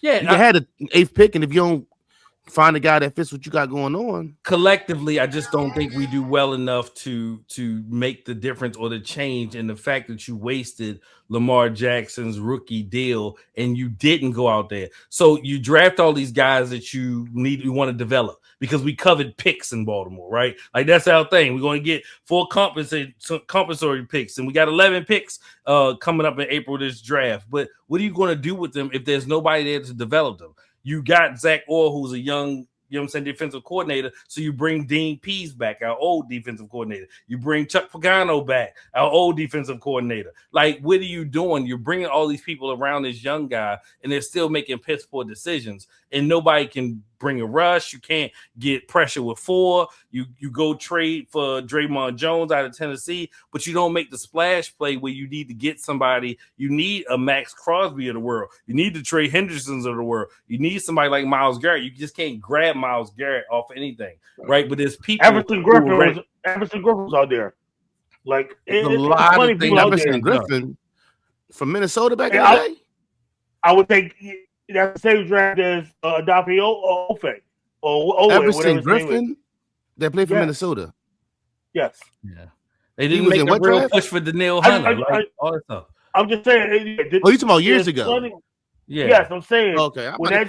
This year. I'm like, Everson Griffin still around? No. Oh, all right. Yeah. When the class came out, I'm saying for better picks to pick from, they're going to Penn State. Penn State, they had the running back, they have a receiver every once in a while, maybe a quarterback. But when I think of Penn State, I'm not thinking of pass rush. Yeah, I'm not thinking of pass rushers. Pass rushers is the last thing I'm gonna go to Penn State for. Yeah. Mike Green was supposed to be the pickup because he had some personal stuff going on. He was number 2 pass rusher behind goddamn Abdul Carter out of Marshall. But like, we got a guy who's the coach. They call him Dr. Rush. Like, no, your name should be goddamn. I need to go back to medical school. Steve Anthony. What I'm saying? You know what I'm saying? Right. Like, I feel like I could have got a sack. Like, it's weird. Like, y'all didn't do anything. They just look lazy and they look tired and we look old and we look stale and it's just bad, man. And like, you sitting here, you're like, all right, when's OTAs, right? Like, I'd be glad when April get here. Like, I'm probably gonna go down. We spend a lot of time on the Ravens, yo. We do spend a lot of time on the Ravens, yo. So what? Anybody else talk about? It's okay. We can let them. Who else said talk about? Go ahead. We can let them. Then he the first one to say, "Oh, we spent too much time on this podcast talking about." The day you go produce inside the show. That's what the name is. Oh, we spent too much time talking about this, but we're really not spending too much time. Right, because I'm the producer, not you. And long-winded this shit about the fucking Ravens, nigga. And we got the same record as y'all. That shit you was talking, nigga. Fuck out of here. Michael Parsons came out that year. They still looking at drafts. When it comes to my Minnesota Vikings, Phillips came out. Why are you talking about the Vikings? When it comes to my Minnesota Vikings, I'm proud of my boys for the last 5 weeks of the season, locking in and continuing to play. Ended up 9-8, I think. Ended up 9-8. When I look at the offseason, I look at a situation where we don't have the same record. We better than y'all, right? Yeah.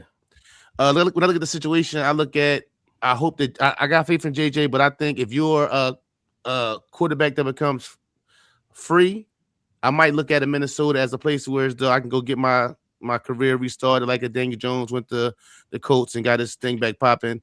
If I'm a guy who feel like, if I'm a guy who's a free agent quarterback, I look at what we got as far as pieces and look at the coach and say, I might want to go there. I hope JJ can end up being a guy. Ain't nobody coming here to see you, Otis.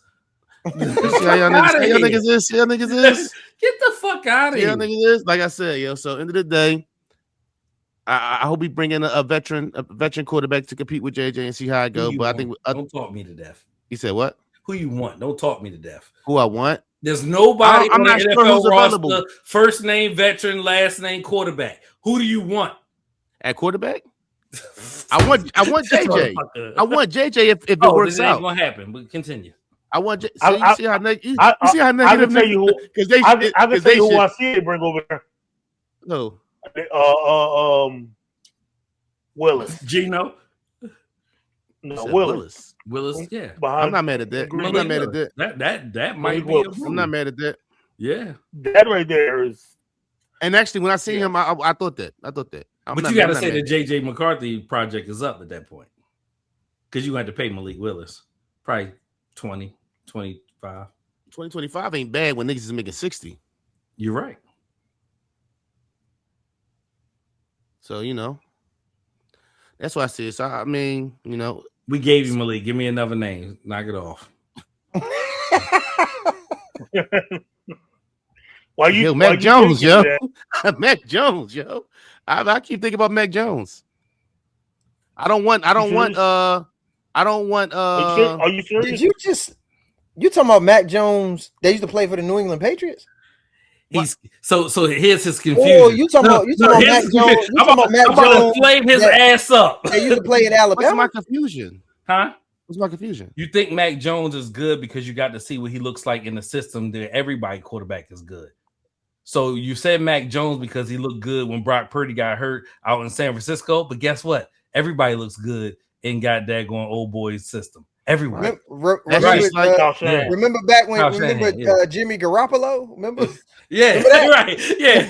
Remember that? No. I find myself in a space where it's no honest. If we're being honest, when I'm looking at quarterbacks now, even with JJ, if JJ 4 years is up, I might sign him to a lower deal and keep him around. I see a situation where though, if you Carolina, you had Baker Mayfield, you had Sam Darnold. Yeah. You get what I'm saying? We're seeing a situation where whether it's Geno Smith, who he didn't necessarily, he had solid years after his rookie deal. Guys getting their 5th, 6th, 7th, 8th year and are productive guys. So that's what I'm seeing. I'm seeing it happen over and over again. I'm seeing a Carolina. You're talking about quarterbacks who came from dysfunctional teams prior to going to these teams where they were good. But what have you seen in Mac Jones that makes you think he could go to Minnesota and be successful?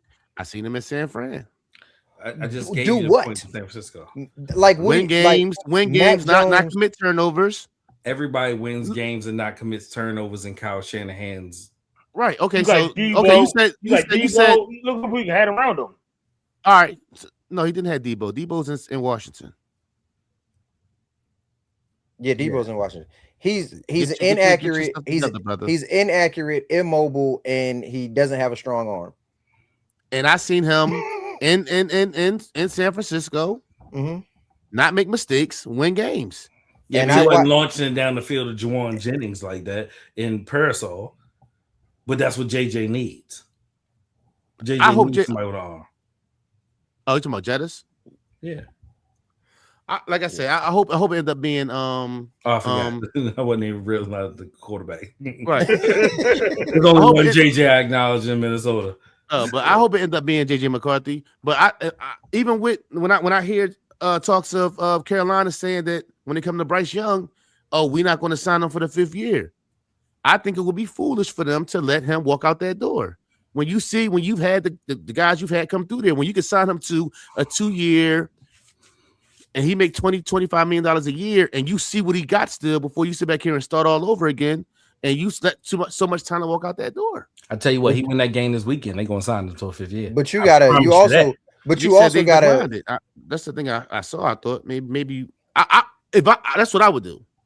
The kid got.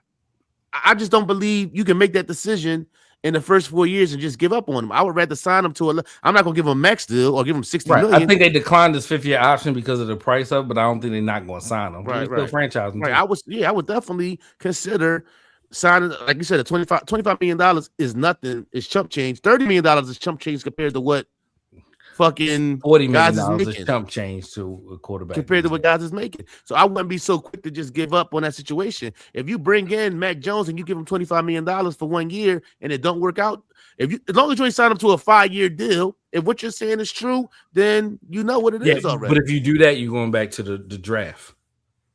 You're clearly saying something to JJ McCarthy, and it won't be a development year type situation. They said they're gonna bring somebody in to challenge him for the. You're gonna have to. You got too much talent. It's easy to say that. I don't think that's the truth. Y'all can say what? Rush. It's easy to say, we're gonna bring somebody in here to challenge him for the position. No, what you need to do is you need to bring somebody in there to develop him as a quarterback. Is what you need to do. The whole fact of the matter is you can't sit there and have another. What was his downfall this year? He couldn't stay hurt. The game was moving too fast. You got to think about it. He's only really started probably like 10, 11 games. He still ain't played a full NFL season yet. You're shooting the game was. That's just real talk. But what do you feel as a quarterback? What was his downfall this year? Turning the ball over, not being accurate. What was it? Fast for him. The game was moving too fast for him. Okay. So what you need to do, like I said, so that's why you need to bring in a veteran quarterback to sit behind him on the bench and walk him through OTAs, walk him through, the offseason to develop him as a quarterback. Right, You don't need nobody, because if you bring somebody in there, and they compete with him for that job and they get it, the JJ McCarthy era is over. True. He gonna want to out of it. Your quarterback coach, McCown, is a real good quarterback coach, and your head coach is the ex-quarterback. O'Connell, but the quarterback coach is Josh McCown. Josh McCown's. Yeah, I just said O'Connell. That's all right. I said. Okay, but I'm just saying. I was talking about so I just feel like, and then it's hard to sit back here and tell Jettis. What you gonna tell Jettis? And then you still got Addison on a rookie deal. You got to make that decision soon. Jettis 1 season away from asking for a trade. Right. So end of the day, you got to do what you got, and you got the team. You got the team. If there's any wide receivers out there that don't want to have to worry about their quarterback, no, ain't nobody going throwing all the interceptions. All right, now let's get to New England. Let's get to New England. How you feeling going heading into the playoffs? 2 seed. You wanted that one? I would have. Was the 1 seed to play for y'all? It wasn't. Yeah, we needed a Denver loss. And the Chargers didn't give it to us. So this weekend when we play them, they're gonna get beat up for it because that's who's coming to New England. So we're gonna beat up on them for not giving the Chargers for not giving us the W we needed so we could be the number 1 seed. But I mean, I'm feeling good. I think, you know what I'm saying? I'm going into this and I'm not scared of any team in the AFC, if I'm being honest with you. I feel like we got a good shot of going all the way. So I feel good. I feel good going into this one. All right, let's get some predictions out here. All right, we got Steelers and Texans on Monday night. Who y'all got? Texans. Hold on. So who that? Steelers, Texans. Oh, Texans. I say Texans, but every time I go get the Steelers, these bum ass motherfuckers keep winning. I'm saying Texans. The one thing for certain, two things for sure, they're gonna get some pressure. They're gonna hit it. But DK coming back. Did y'all see his post? No, he's the happiest motherfucker in the league right now because if they don't make the playoffs, it's his fault. He's Draymond Green. Jags, Bills. Bills. I'm saying Bills. And that was strictly with my heart. Jags. I'm saying Bills. I'm waiting for the Jags to be the Jags, yo. Like, and they've been good. For real, like I know what you mean. Lawrence is like he's on a run. He's on a run right now that he hasn't been on in his career. Here's the problem with them: they having fun. They brought that voice in front. No. They having fun right now. Yeah. The Bills is a clusterfuck. The Jags are having a good time, and Duval is going to be the loudest you ever heard it. I can't believe it ain't a high mark. It's in Jacksonville. Dog, I can't believe that the coach that sat at that microphone and said Duval coached them boys to this season. That is crazy. And think about it. Travis Hunter out. They brought in Jacoby Myers, which I said a couple weeks ago might have been the biggest trade deadline move of the year. And they got a receiver named Washington. I don't know if y'all seen this kid. He love him too. Yeah. And old boy ain't no chump. I'm watching the Jaguars, but I'm saying the Bills. You saying Sunshine been throwing the ball. Sunshine been throwing the ball. Yeah. Yo, call him Sunshine though. Yeah, call him Sunshine. All right. Chargers, Patriots. I'm running with the Pats. I'm running with your boys. Patriots. Chargers. Jay just trying to what's his name? Yeah, trolling. I ain't seen they coach. I ain't seen their quarterback win a playoff game. I feel like has he won the Chargers? I think he won one. I don't know. They blew a lead like 2 years ago. They was up like 28-3 and lost that. I don't even have they got past. I don't think they got past the first round. I'm gonna go with the hardball. All right. Panthers, Rams. Panthers. I want the Panthers to win. They get I think it's too early to call it, but it's what's my man in the receiver? Adams playing?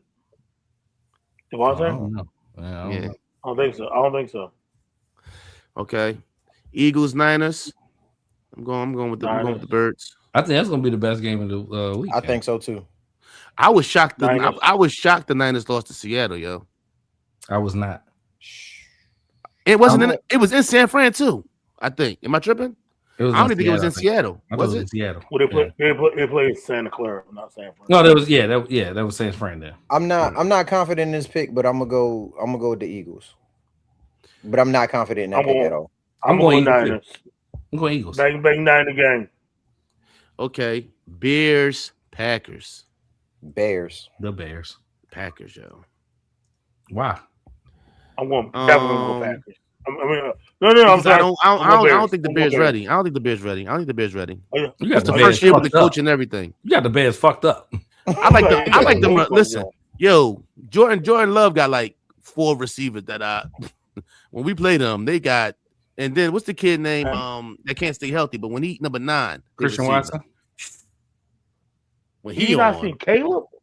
Then they got Caleb been balling. Yeah, he been balling. I ain't no denying it. I wouldn't be shocked if Chicago win, but I just don't believe. I'm going first year coach. Y'all stepping in the big shoes. I mean, they playing with house money. He turned him around in one season, so I mean, they playing with house money, so he turned him around in one season. True, and it's a division game like that, like that rivalry game. That part too. Yeah, definitely bear down. All right, that's off. Anything else NFL? Oh! Shout out to Myles Garrett. Yeah, man, I ain't shouting Myles Garrett out with that weak ass. It wasn't weak. Ain't nobody saying nothing. Straight hand. It wasn't shit. You see what Straight Hand said about it, right? No, what did he say? Straight Hand was like, congratulations to Myles Garrett. He did it in 17 games. I'm the 16 game. Yo, didn't I say this on the pod before? I hope he buy Burrow. I hope he buy him a Rolex. I think it should be certain records should stay at 16. I don't think it should be a race. I think that it should be like a new record for 17 games. No. I don't think what makes it fair. If you got it at 17, huh? Life ain't fair. Life ain't fair. True. I think that's a cop out to say like so. Myles Garrett did it in like 100 less snaps too. The game is you see what I'm saying? Like what are we talking about? It might be a 16 game, a 17th game, but he did it 100 less snaps. Like think about that, right? Which is the game itself. I know he didn't. That's convenience. You see what I'm saying? Yeah. But old boy said he remember the guy ran up on Brett Favre, the guy who had the record before Straight Hand. He ran up on Brett Favre. It said what? It said the NFL shouldn't have gave that. He said you laid down for him. I want my sack back. Gustav, whatever his name is.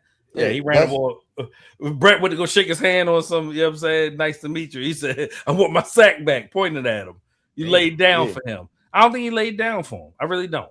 Myles get 0.23 seconds was the get off.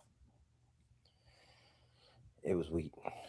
All right. Who you think has a better chance of getting to their championship game as 1 seed? Seattle or Denver? Seattle. Of course, he's gonna say Seattle. I say Seattle too. I say Seattle too. The NFC I said Denver was gonna be nice to be getting. So you did see. That's the one thing. You know what, Jay? Unlike your OKC, your OKC take, you definitely did say that, and that was like a real take. That's a real take. I do remember you saying that the Broncos was gonna be good this year. I don't think you said must see good, but I said he was gonna be top. But while we're in the subject of NFL, are we doing the draft? This is in Pittsburgh. That's what I was gonna say earlier. That we should go. That's a post-production conversation, sir. We can talk about it. That sounds like nothing about Jay. We can talk about it though. We talk about NFL. What's that? I mean, we gonna break it down.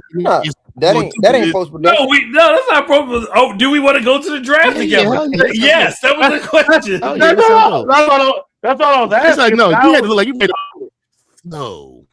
I say you want to put the draft with shakies and some shit like that. What you want to draft? Like, Pittsburgh. No picks for the Jets this year. That's like some Jet type shit.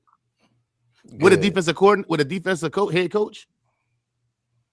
No, it don't matter. He ain't the one playing. You should knew you wasn't gonna get no See, pick. now that contradicts the conversation we was having before when we were talking about. Listen, it is absolutely you gave away absurd. your number one player. I don't gave away a couple players. They didn't have nothing before he left, so I don't think that makes that big of a difference. I think it's absolutely absurd for you to be an NFL franchise and you didn't intercept one pass the whole season. That's ridiculous. That's ridiculous. Gotta go. That is wild. No interceptions for a whole season is insane. Wild stat. Yes. Nobody threw a duck and somebody picked it off. No nothing. No tip. No nothing. That's insane. It's insane. He gotta go. No interception. Damn, he gotta go. The coach. They got one interception. They did not get an interception. They traded it to the coach. That was the interception right there. Yo, that is insane. If you a coach fan, you got to be salty, man. How many? Let me look at how many. They started off. Well, they had like one loss for like. They started off real good and to not make the playoffs. It's tough. Yeah, got hurt. Oh, and the Colts. Yeah. All right. Fool's gold. Never believed in him. Oh, I know your man hurt because what was he 1-7 and then got traded and went 1-7 or something like that? Sauce. Your boy Sauce? Yeah. What's that nigga real name? Who knows? I start calling that nigga fucking Steve. I don't think Sauce is worth 2 number ones. I really said that. You said it was. Yeah, I'm going to continue to say it. Like I need to be well documented, and I don't think Sauce is worth 2 number ones. That's his first name is Ahmad. Yeah, I that nigga Ahmad. Yeah, Ahmad.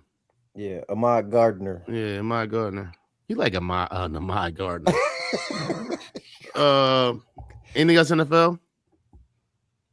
Nah, go pass. NBA. I don't know. Embiid starting to look a little bit like Embiid. A little bit. Starting to look a little bit like Embiid. I'm just saying. All right. So normally I try not to be. Why everybody take a deep breath? Because we knew he was gonna be a homer. Bullshit, yo. Always. It never fails, yo. He on his homer shit. I'm gonna be on my homer shit. Hey, I think it's absolutely absurd that Jalen Brunson won Eastern Conference Player of the Month over Jaylen Brown, and he averaging 30 points a game. I think the NBA hates Jaylen Brown. I think who's averaging 30 points a game? Jaylen Brown. Jaylen Brown. He dropped Jaylen Brown is night. He dropped 50 the other night when he found out he didn't get Eastern Conference Player of the Month. I think it's absurd. Jalen Brunson is not beating him in any stat right now and won Player of the Month. Now, not only that, he said he came out and said I'm better than Brunson, and who else was it? Not only that, dropped 50, I thought. Yeah, not only that, but if we're being real, when Jason Tatum is on the floor, the Boston Celtics are a decent team. They're in the news cycle. They're talked about all the time. When Jason Tatum has these same numbers, he's in the MVP conversation and all of these things. Jaylen Brown's doing it right now, and all you hear is crickets. Hold on now. You did say a 6 seed shouldn't be in the it should be if you're a 6 seed, you shouldn't be in the MVP conversation. Right, but we're in third place right now. In the East? We're in third place in the East right now. Really? Yes.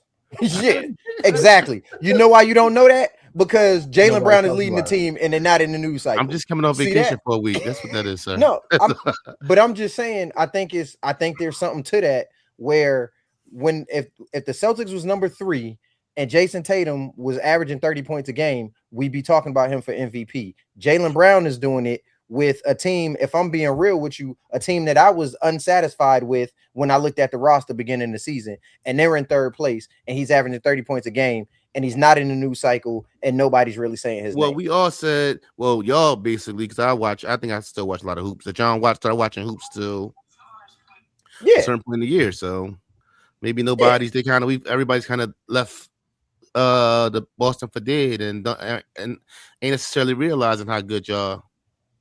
I just think they need to. I think Jaylen Brown need a little bit of. We're 23-12. That's think good. I think he needs some more camera time, a little bit more exposure because they doing him dirty. Yeah, he needs some love. They doing him dirty. And by the way, we're in second place now. Yo, I never noticed. He got exposure. Hey man, stop talking about that man hairline. Super pause. I never noticed how big Cunningham is. That nigga like a small forward for real. Okay. And he not a slim. Like I'm watching K. Like K really like a small forward for real. K like what 6'6", 6'7", but he like K ain't. And K been getting busy too. Yeah. K been getting busy. I don't really got no news as far as the league. Couple quick hits, just we only got a deep dive, but I just wanted to.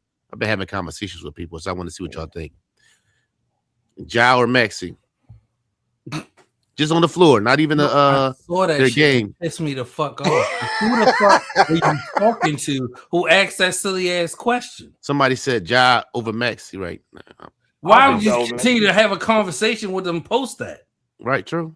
I just want to make sure. I know you walk away from shit like that. Like, so we all saying Maxi? I deleted that shit. No, when I thought it was a thing, I thought it was a joke. Oh, you would say Ja. That's right, Ja. You would say Ja. He's a contrarian right now. Right, fuck out of here. Right, JB not here. He got to play the contrarian. Yeah. You shooting at me? All right. In their primes, Jimmy Butler or Paul George? I seen this somewhere online. Who gives in their prime? Like that too? Yeah. Quick, just say, nigga. Paul like George. I say Jimmy. Jimmy's prime led the winning. They went to a couple. Hold on. Paul George had a prime? You forgot when Paul George was in Indiana? Paul George had a prime? Get to the finals? No, he didn't go to the finals, but I mean, he was winning. Dre, Paul George had a prime? Don't do that, Jay. Yes, Paul George had a prime. Did he? When? Kinda. No. Paul George was Alfonso. A lot of when was Whoa, you that's a violation. Wait, Alfonso Ellis? Yeah, you disrespectful, yo. No, you taking shit too far. You heard what I said. Alfonso Ellis. I'm gonna say who Paul George playing for right now, but now I understand it. Now I get it. Now I get what? It. He played for your man's in that. I said Jimmy Butler. That's not what I asked you. I'm telling you what I think. No, it's a lot of kids. I think Melo's son said it. The kid from Charlotte said that's they go. Yeah, they bored. Yeah, I think he has a. What has Paul George accomplished or done in the NBA for somebody of their age, even Melo's dumbass kid, to say that Paul George is their GOAT? That sounds stupid as fuck. It do. I think he does have a. When you look at it, smooth. He has an aesthetically pleasing game. Right. Hairline. He got a total game. Got a good hairline. That's it. He does have a good hairline. Jay, you just watching niggas' hairline?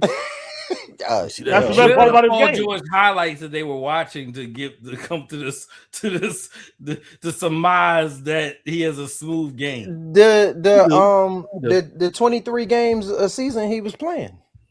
He do. Yo, I heard something that somebody said, and I didn't ever know he said this. They said when Kawhi won the championship in Toronto, he said, "Yo, I'm just as good as Kobe." Do we have that on video? It's no, we don't have it on video. Okay, I don't believe that. I don't think it's delusional as shit. I don't believe that. That he said that? No, I don't believe. You don't believe he would think that? Feels that. I think he said it. I just think that I think he's delusional for feeling it. Did he say I'm better than Kobe? And say, Yo, that's like Paul Pierce. Like Paul Pierce said, he was the. What did Paul Pierce say? I was the best one-on-one player or some old other shit that's not ever physically. But I think Paul actually believed that though. He do. Yeah, I believe Paul believed that. True. Ain't no way Kawhi believe he better than Kobe. At that moment, he said he felt like he's better than Kobe. No. What moment? When the moment, listen, two bottles of champagne. Two bottles of champagne in after it hit. That's when he felt like he's better than Kobe. Did Kawhi Leonard realize that the entire Golden State team was hurt? It don't matter. No, because he was two bottles. He was two bottles of Moet in. No, he didn't realize that. He was. I don't believe he felt. Quick hitters. Yeah, he was drinking. Anthony Davis or Chris Webber. I seen this somewhere. Ain't nobody answering. You said Anthony Davis and Chris Webber? Chris Webber. Ain't neither Anthony Davis. Webber. I would say AD for the. I only said AD because he got a chip. C-Web. Without C-Web, you don't get. He was one of the first with the handles and all that for that size. So I got to give him a little bit of love. I'll tell you what, give me Rashid over both of them. See, I would say that, but then I'm from Philly, so it'd be Homer Neve. Oh, you would say. Don't worry, that's Homer why shit. I said it. Appreciate you. I also feel the same way. But if I say it, but Neve couldn't have got that shit. I also didn't know that she was from Philly. Huh? I didn't know that either. Actually, he wear black. Really? He wear what? Black I'm Air Force from One. St. Louis. What the fuck does that mean? What that mean? That nigga went to grads. That nigga went to my high school. Yeah, shout out to Sheed. See, now you my brother, right?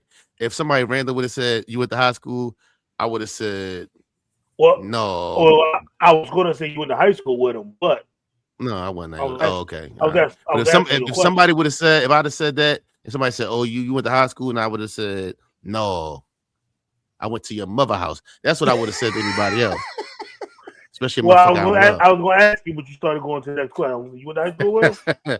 All right. No. Okay. Trae Young asked for a trade. Breaking news. So where does he go? He's too small, and he's a defensive liability. And he can't stay healthy as a league. Where does he go? And I don't know. And I don't know what he gonna do with that little thing with the little bird's nest on his head. Oh yeah, he needed to cut that 8 years ago. Yeah. Where could Trae go and be successful? Milwaukee. And that's the way to keep you honest there. Yo, I can tell when you play the game with like no salary cap on. No salary cap. Hey, no trade rejection. Yeah. Like, everybody playing on one team. Right. How does that happen? Why would you go to Milwaukee and fucking Giannis went out? Yeah. Well, he ain't say he wanted out officially, right? I don't think the team should be willing to give up anything for Trae Young right now. What do you give up for him? He should go to Orlando. Orlando? Yeah. They don't have a true point? They just got Desmond Bain. Is he a point? I would say not really. I would say Miami before Orlando. What's Jalen Suggs? 3? I think. I forgot about Suggs. They said they got their backcourt already, and ain't they? But he can come off the bench. Yeah. Who, Trae? No, Suggs. No, he ain't coming to the bench. And I heard Black been balling for them too. The young cat they got. Yeah, nah. All right, well, send him to Miami where dreams go to die. Yeah. Whoa. For who? That's what I'm saying. Like Trae Young to play 10 games this season.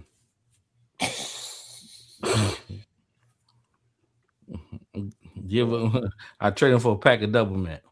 Put some grape annihilators. And the purple bag of Doritos. Facts. What's the best bag of Doritos? Purple bag. Cool Ranch.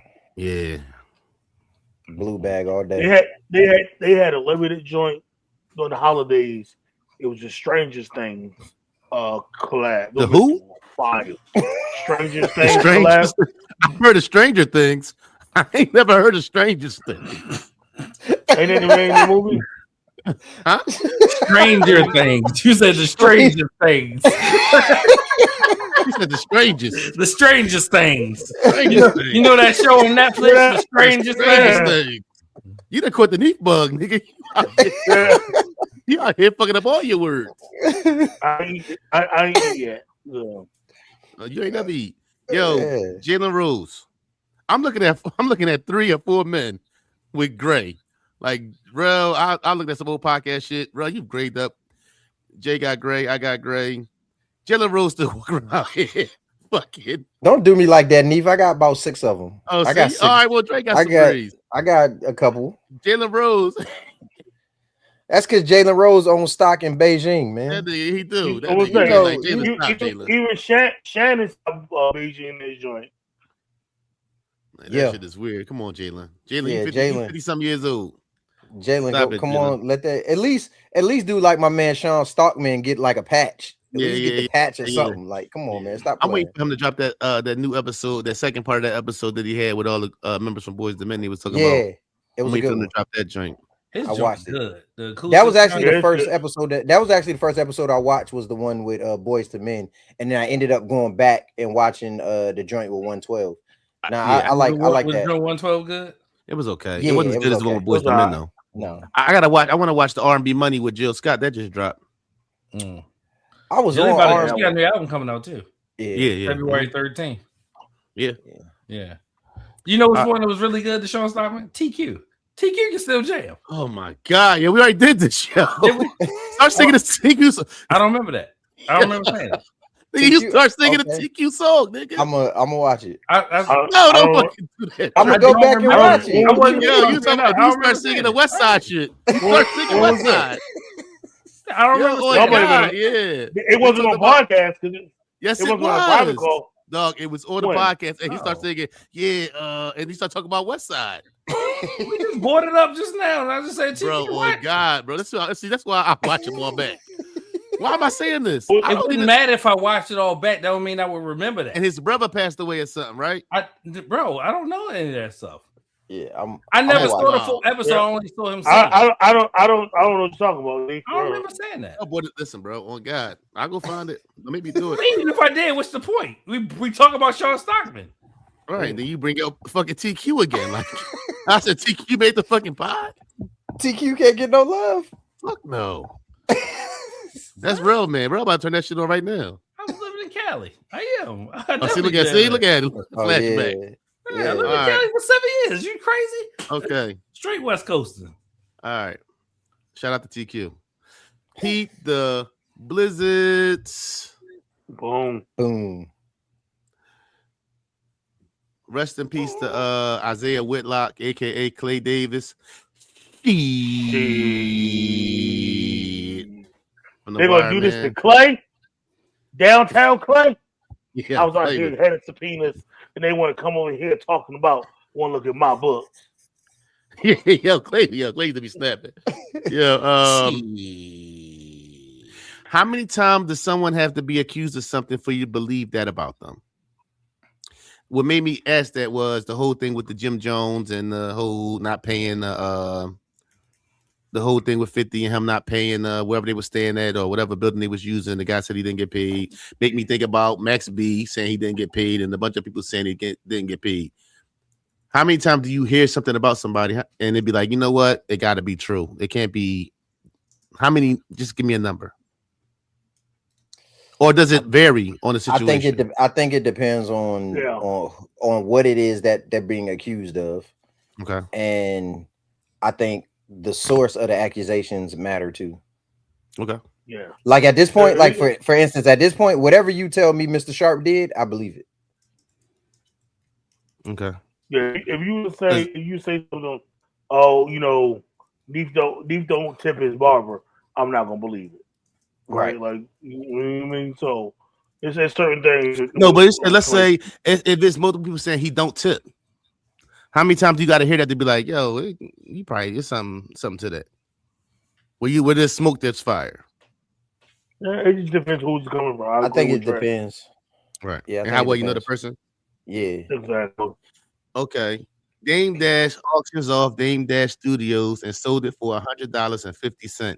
Now I can recall us having a conversation about Dame Dash's financial situation. Do you still feel like y'all still feel like financially he's okay? Yes.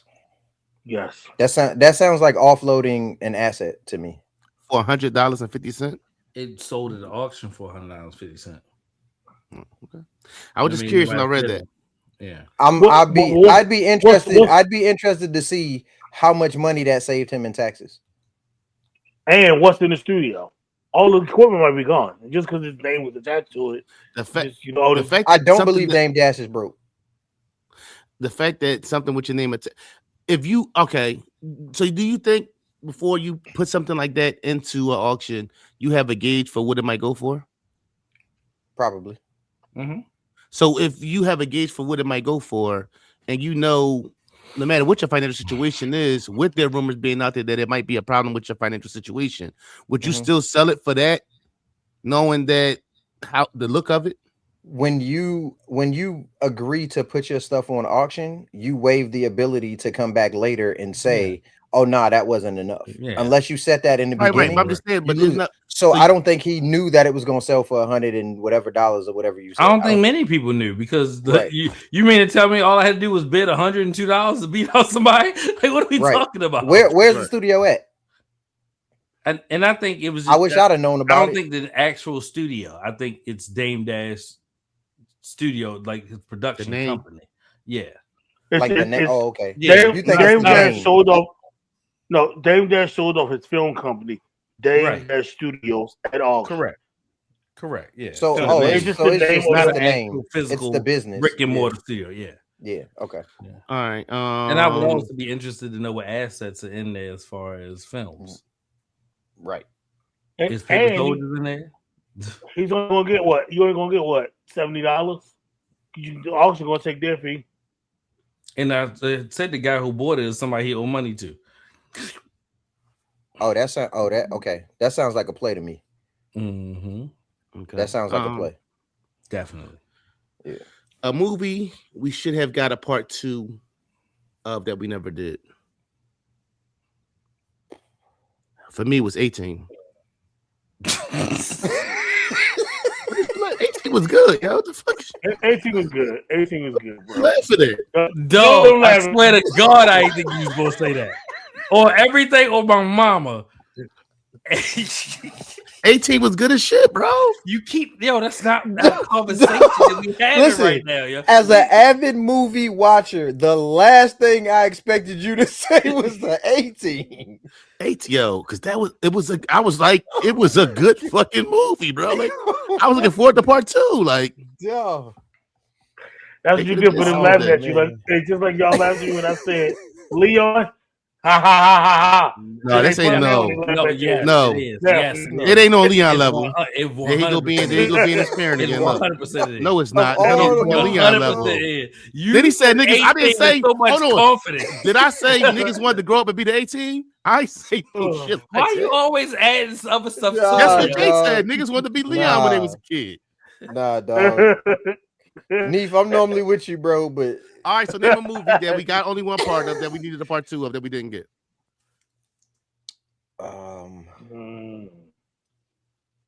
ATL. What the fuck is y'all talking about? ATL? He just said the fuck out of here. Yo, the fuck out of here.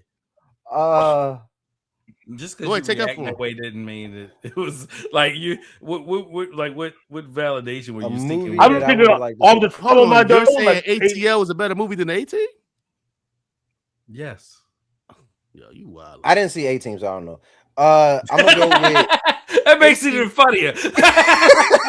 18 had a star-studded cast. First off, it did. I'm gonna go. Give me The Sixth Sense. What the fuck? How you would have did it? How you do a part 2 to that? How you gonna do a part 2 to that? You can write a whole nother. No, that shit is terrible. Bro, what the fuck you gotta say, nigga?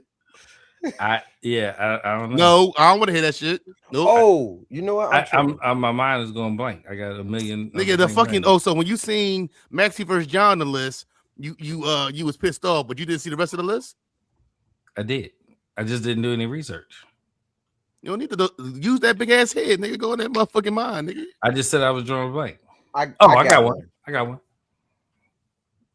Don't put your hand on your. I was put your fucking hand on your. I was giving it to Dre. Me and Dre said at the same time. No, don't do this. Oh. No, don't do this. No. Hey, no, I got one. No, just do both then. No, the wood. That's mine. The wood. I'm not. Okay, bro. What you got? Bro, what you got? Power Rangers. Yeah, no,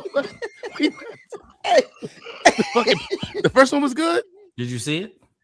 Yeah, probably. So no. So let's time out. You said the A Team. I've actually seen the A Team, right? So that was my response to an actual movie that I saw and I understood. When I said my movie, you didn't respond to it at all because you didn't see it, so you wouldn't know. You talking about old school Power Rangers? Like, we're in trouble? No, I'm not. I'm Which one? What Power Rangers you talking about? The one that got probably 2013, maybe somewhere around there. It got my the black homie that was I'm bringing it up.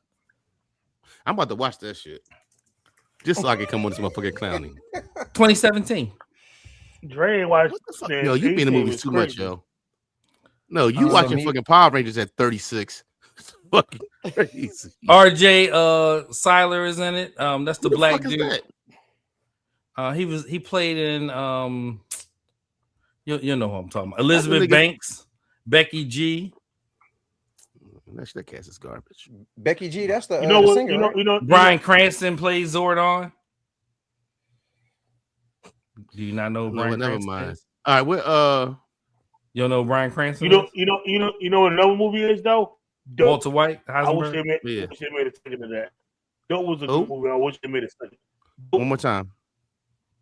Dope. Dope was good. I like Dope. Yeah, I seen Dope. Yeah, with my man. He's a good actor. My man who played Raekwon. Yeah, everything he do his thing. He one of them guys. He do his thing. What else was he on? Yo, what's the show that used to come on Netflix? The hip hop joint. Y'all remember that? Mm-hmm. Did you ever watch that joint with the little light skin boy? The Get Down. The Get Down. Yeah. Oh yeah, I used to watch that joint. Yeah. Shout out to the Get Down. Yeah. What's a movie we shouldn't have got a part 2 to? Belly. We never got a part 2. Belly. That's my joint. That was my joint. What's another movie we shouldn't have got a part 2 to? Yeah, they could have kept that Belly shit. Yeah, they could have. Yeah, definitely. They could have kept that second Frozen too.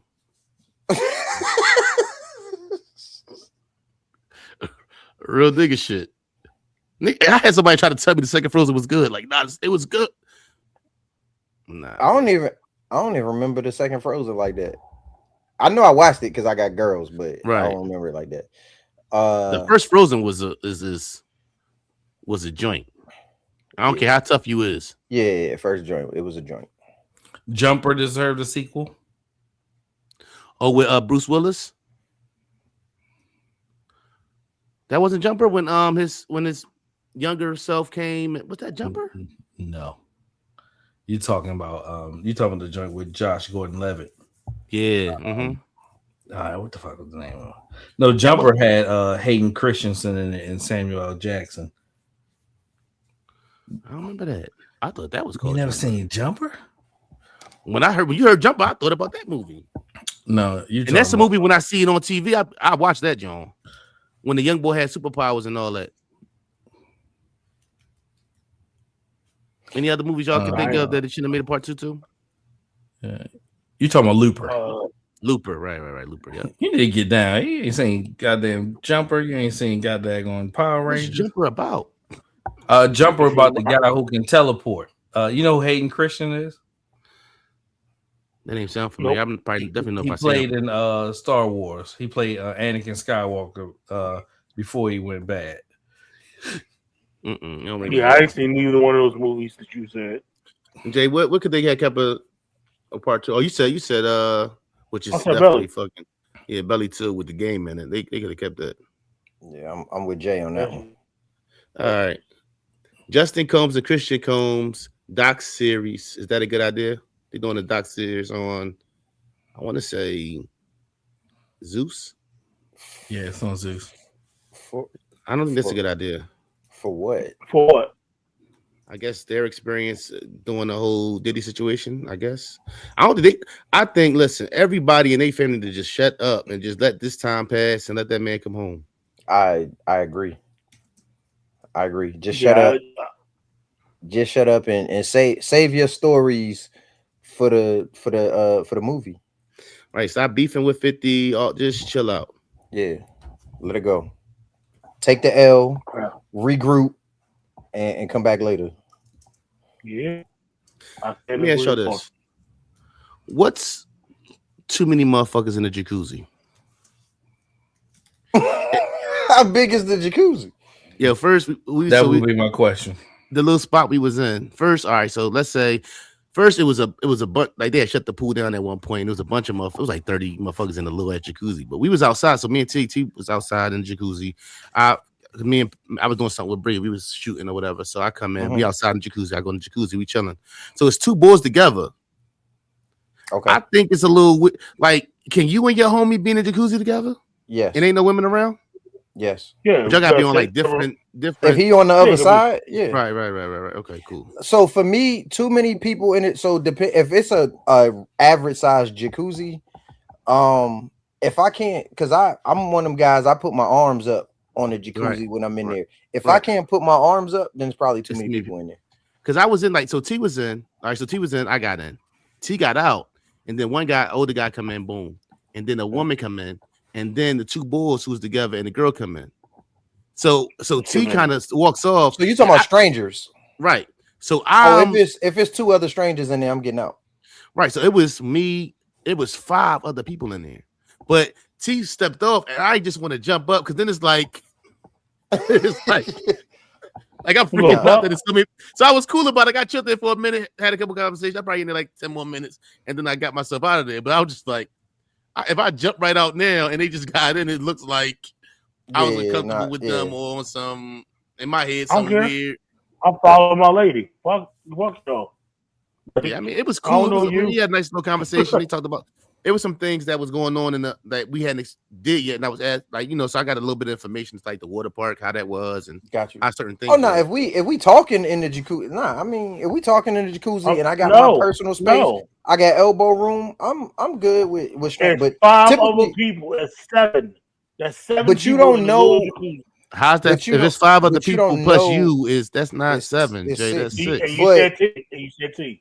But it depends on the size of the jacuzzi, though. But it depends on the size of the jacuzzi. She was up there, so 2, and then you got the 5 other people that came join. That's 7. How come my man? She was already out. Y'all making it so complicated, right? Already out. The jacuzzis come based on person, right? So you have a 3, 5, 7, 10, 12, 15, 20 person jacuzzi, right? Yeah. If there's 6 people in a 3-man jacuzzi, it's too many. If there's 6 people in a 20-man jacuzzi, it's not too many. The math is super simple. Right. Yeah.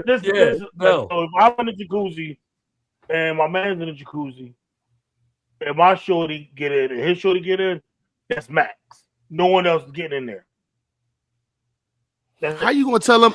I feel different. How you gonna say nobody else is getting in there? But I feel different if I know the people. I feel different if I know the people, though. I don't care. I don't care. We full. I will straight look at you. You're not. We full. You're not. We full is hilarious. What's wrong with your little brother? Yo, seats taken. Can't sit here.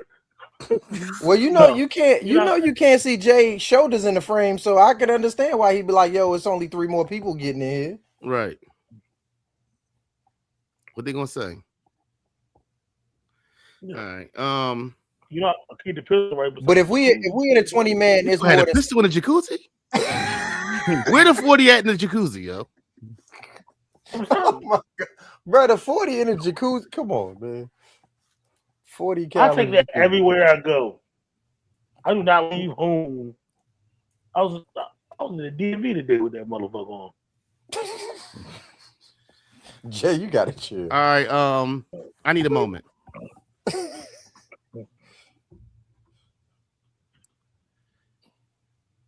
Yes, I was in the military. I served 5 years in the military from 2001 to 2006. I don't have a problem with people who are Joe or Joe Navy. I don't have a problem with that. But people sometimes will be like, I say something like, yo, you only like that because you was in the Navy. And they'd be like, bro, I'm not that Navy. Like, I was in the Navy, yeah, but I'm not that. I was never that hype boy. I'm not mad at boys for being that hype. It's guys who sit back here and say and be civilians, at 1,700 hours. I'm not that guy. I'm not that guy. Roger that. I'm not that guy. You get what I'm saying? So it'd be sometimes I be feeling like people be like, oh, yeah, you're like this because you were in the military. And they'd be like, dog, I'm not that military. Did I serve? Yeah, but I wasn't never hype. None against the guys who are hype. None against the guys who are that way. But that just ain't me. Neef, So it'd be like, what actions are you taking that make people say that? It could be like, for example, my kids. I was talking about my kids, or what I expect of my kids, or y'all should, whatever my expectations of my kids, and they'd be like, "Oh, you're like that because you're military." And they'd be like, "No, I'm just a nigga who ain't never had nothing, so I just look at things probably a little different than a lot of people do because of the things I've been through in life." I don't think military. Now, is there some things in my life that are the way they are because I was in the military? Yes, there is no snooze button for me. Certain things like that, my likeliness of calling out is more. We know how to fight through shit because you couldn't just call out in the military. You had to go to sick call. You still had to show up. You get what I'm saying? So things like that. But I don't connect my the way I go about being a parent or just the way I am in general with the military. And people sometimes get to saying that, you know what I'm saying? Like, oh, using the military. It'd be people who wasn't in the military too that say it. So I can accept it probably from somebody who was in the military saying it because you've experienced it. Because a lot of people's outtake or outlook or how they look at the military people is different. Oh, I couldn't have nobody yelling at me. Like, motherfuckers say that shit. And that shit to me is the weirdest shit in the world when a motherfucker tell me I couldn't have been in the military because I can't have nobody yelling at me. To me, that shit is the weirdest shit in the world. Like, nigga, a total stranger yelling at you, but you getting paid on the 1st and the 15th. What the fuck do it matter? It's not like like your mother when she yell at you, she really knows some shit about you when she yell at you. Nigga, you pissed the bed till you was 6. Like your mom really know. A motherfucker who just walk up, who's who don't know nothing about you but your name, and he yelling at you for some reason. Oh, I just can't take it. It's unbearable. I couldn't do it.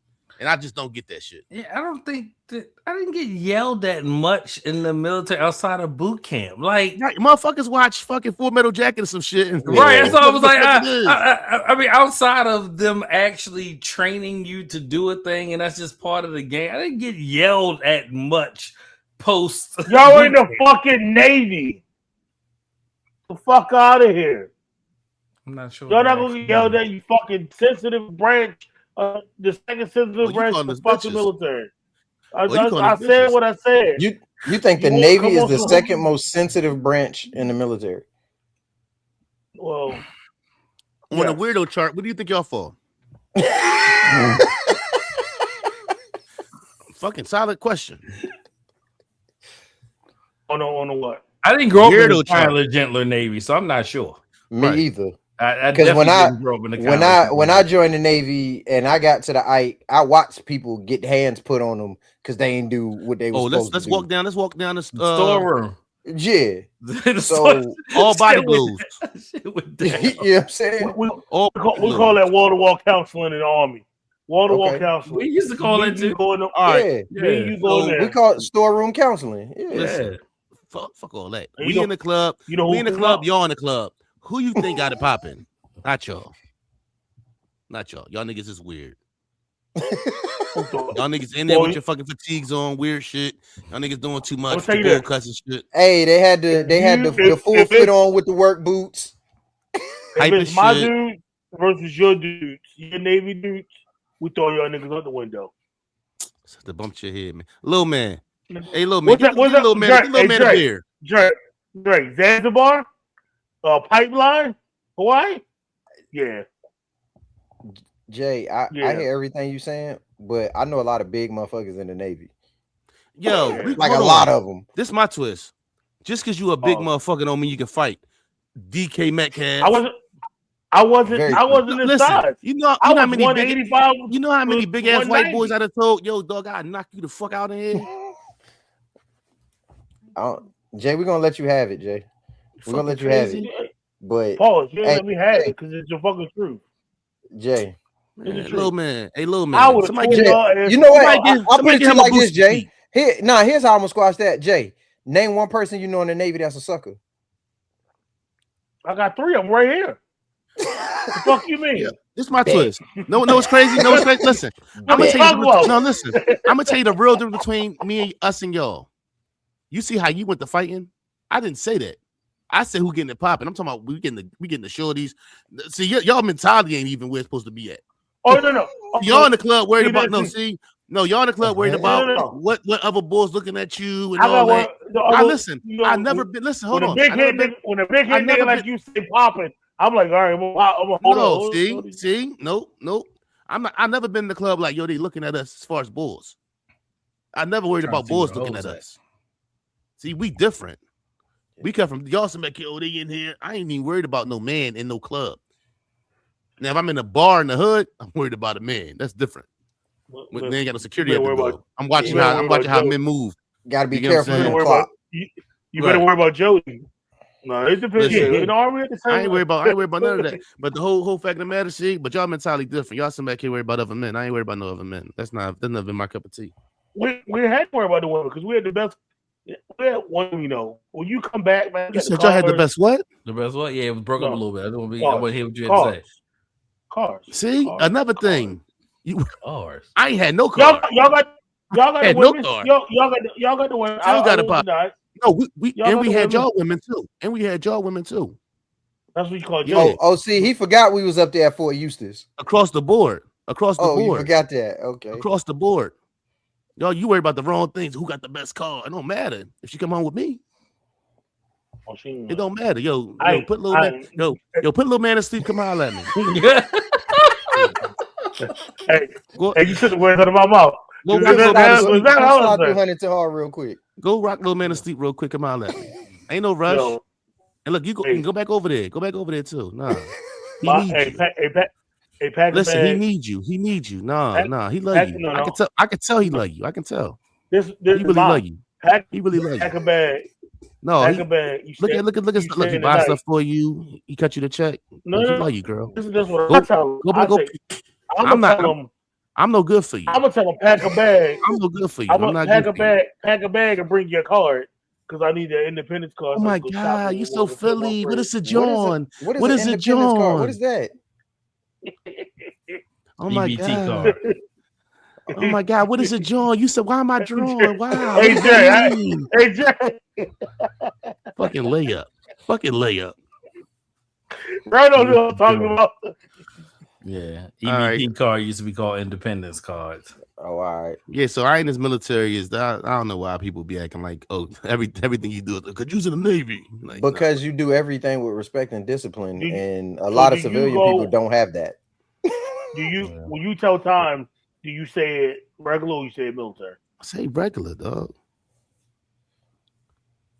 You be 0900 hours? Bro. It just depends on the situation. Depends on who I'm talking to. Yeah.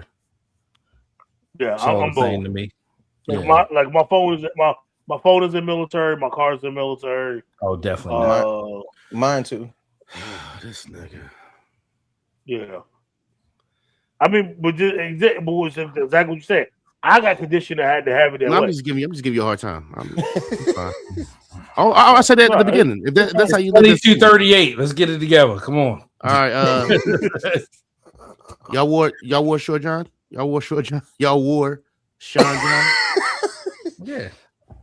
Yeah, I had a couple pieces. I had nothing Short John. Sean John. I had Sean John whooping your ass right now. Fucking you up. I never had no Sean John. I had the whole velour shit and everything else. I had a couple I had a Sean John velour and I had a couple pieces. I got a new member. He's borderline about to meet a new member to the club. You could have kept that bar club. New member. I've listened. Wayne. Wayne? Later Wayne. I would say at the Carter 3 Wayne. I was hearing some joints and I'm like, oh, you could have kept that one. He's an honorary member. He's an honorary member. He could have kept a lot of shit. I don't know. Yeah, I listened to some Wayne shit and was like, you could have kept that one. I don't want to hear a lot of that bullshit. Am I missing anything, fellas? What's the song? Well, you said that you like. What's a song that you dislike that everybody else likes? And if it comes on, you like, oh, we've been down this road before. I got two of them off rip. Yeah. What you got, Drake? What is it? No Diggity and Return of the Mac. Hate both of them. You ain't gonna be like, oh, I'm Hate both of on. them. Hate both of them. And people love it. I hate them. Know what? Because I heard it so much that I don't really. I skip it when I hear it now. I put on, and I think it's not because I don't like the song and I don't like the words, but I just heard it so much. Jeezy? The Kanye and Jeezy joint. Okay. It just ran. Iceberg got one? No. I'm like anything Future, I'd be like skip. Oh yeah, I ain't really listening to much Future. I'm trying to think who I got a love-hate relationship with.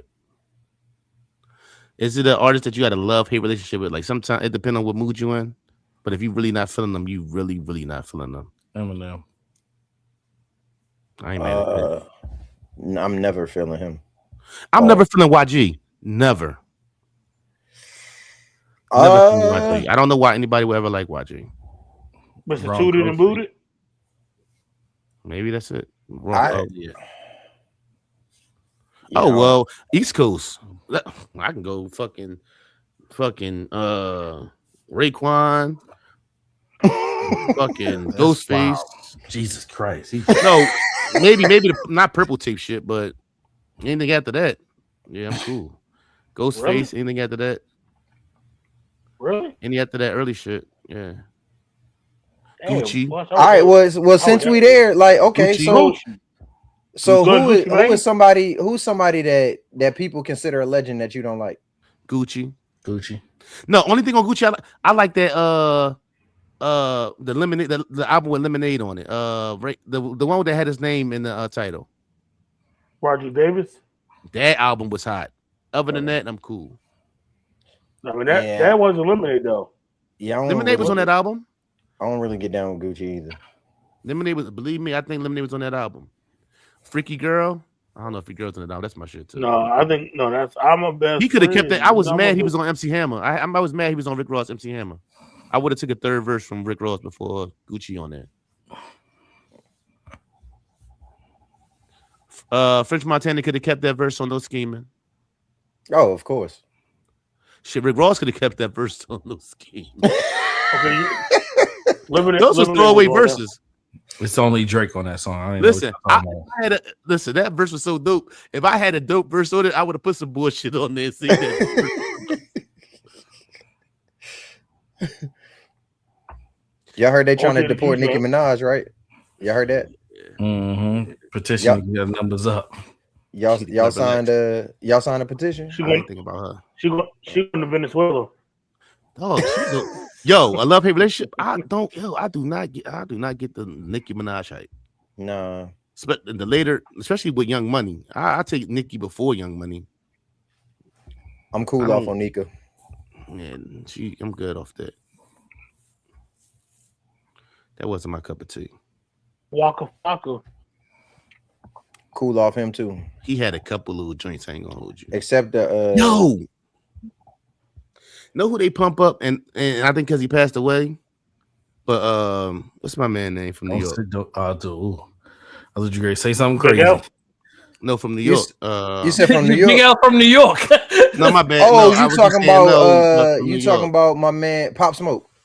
Right. No, it's crazy. I like the early, like what's the name of that shit? King of New York, like the early stuff he did before he did the album.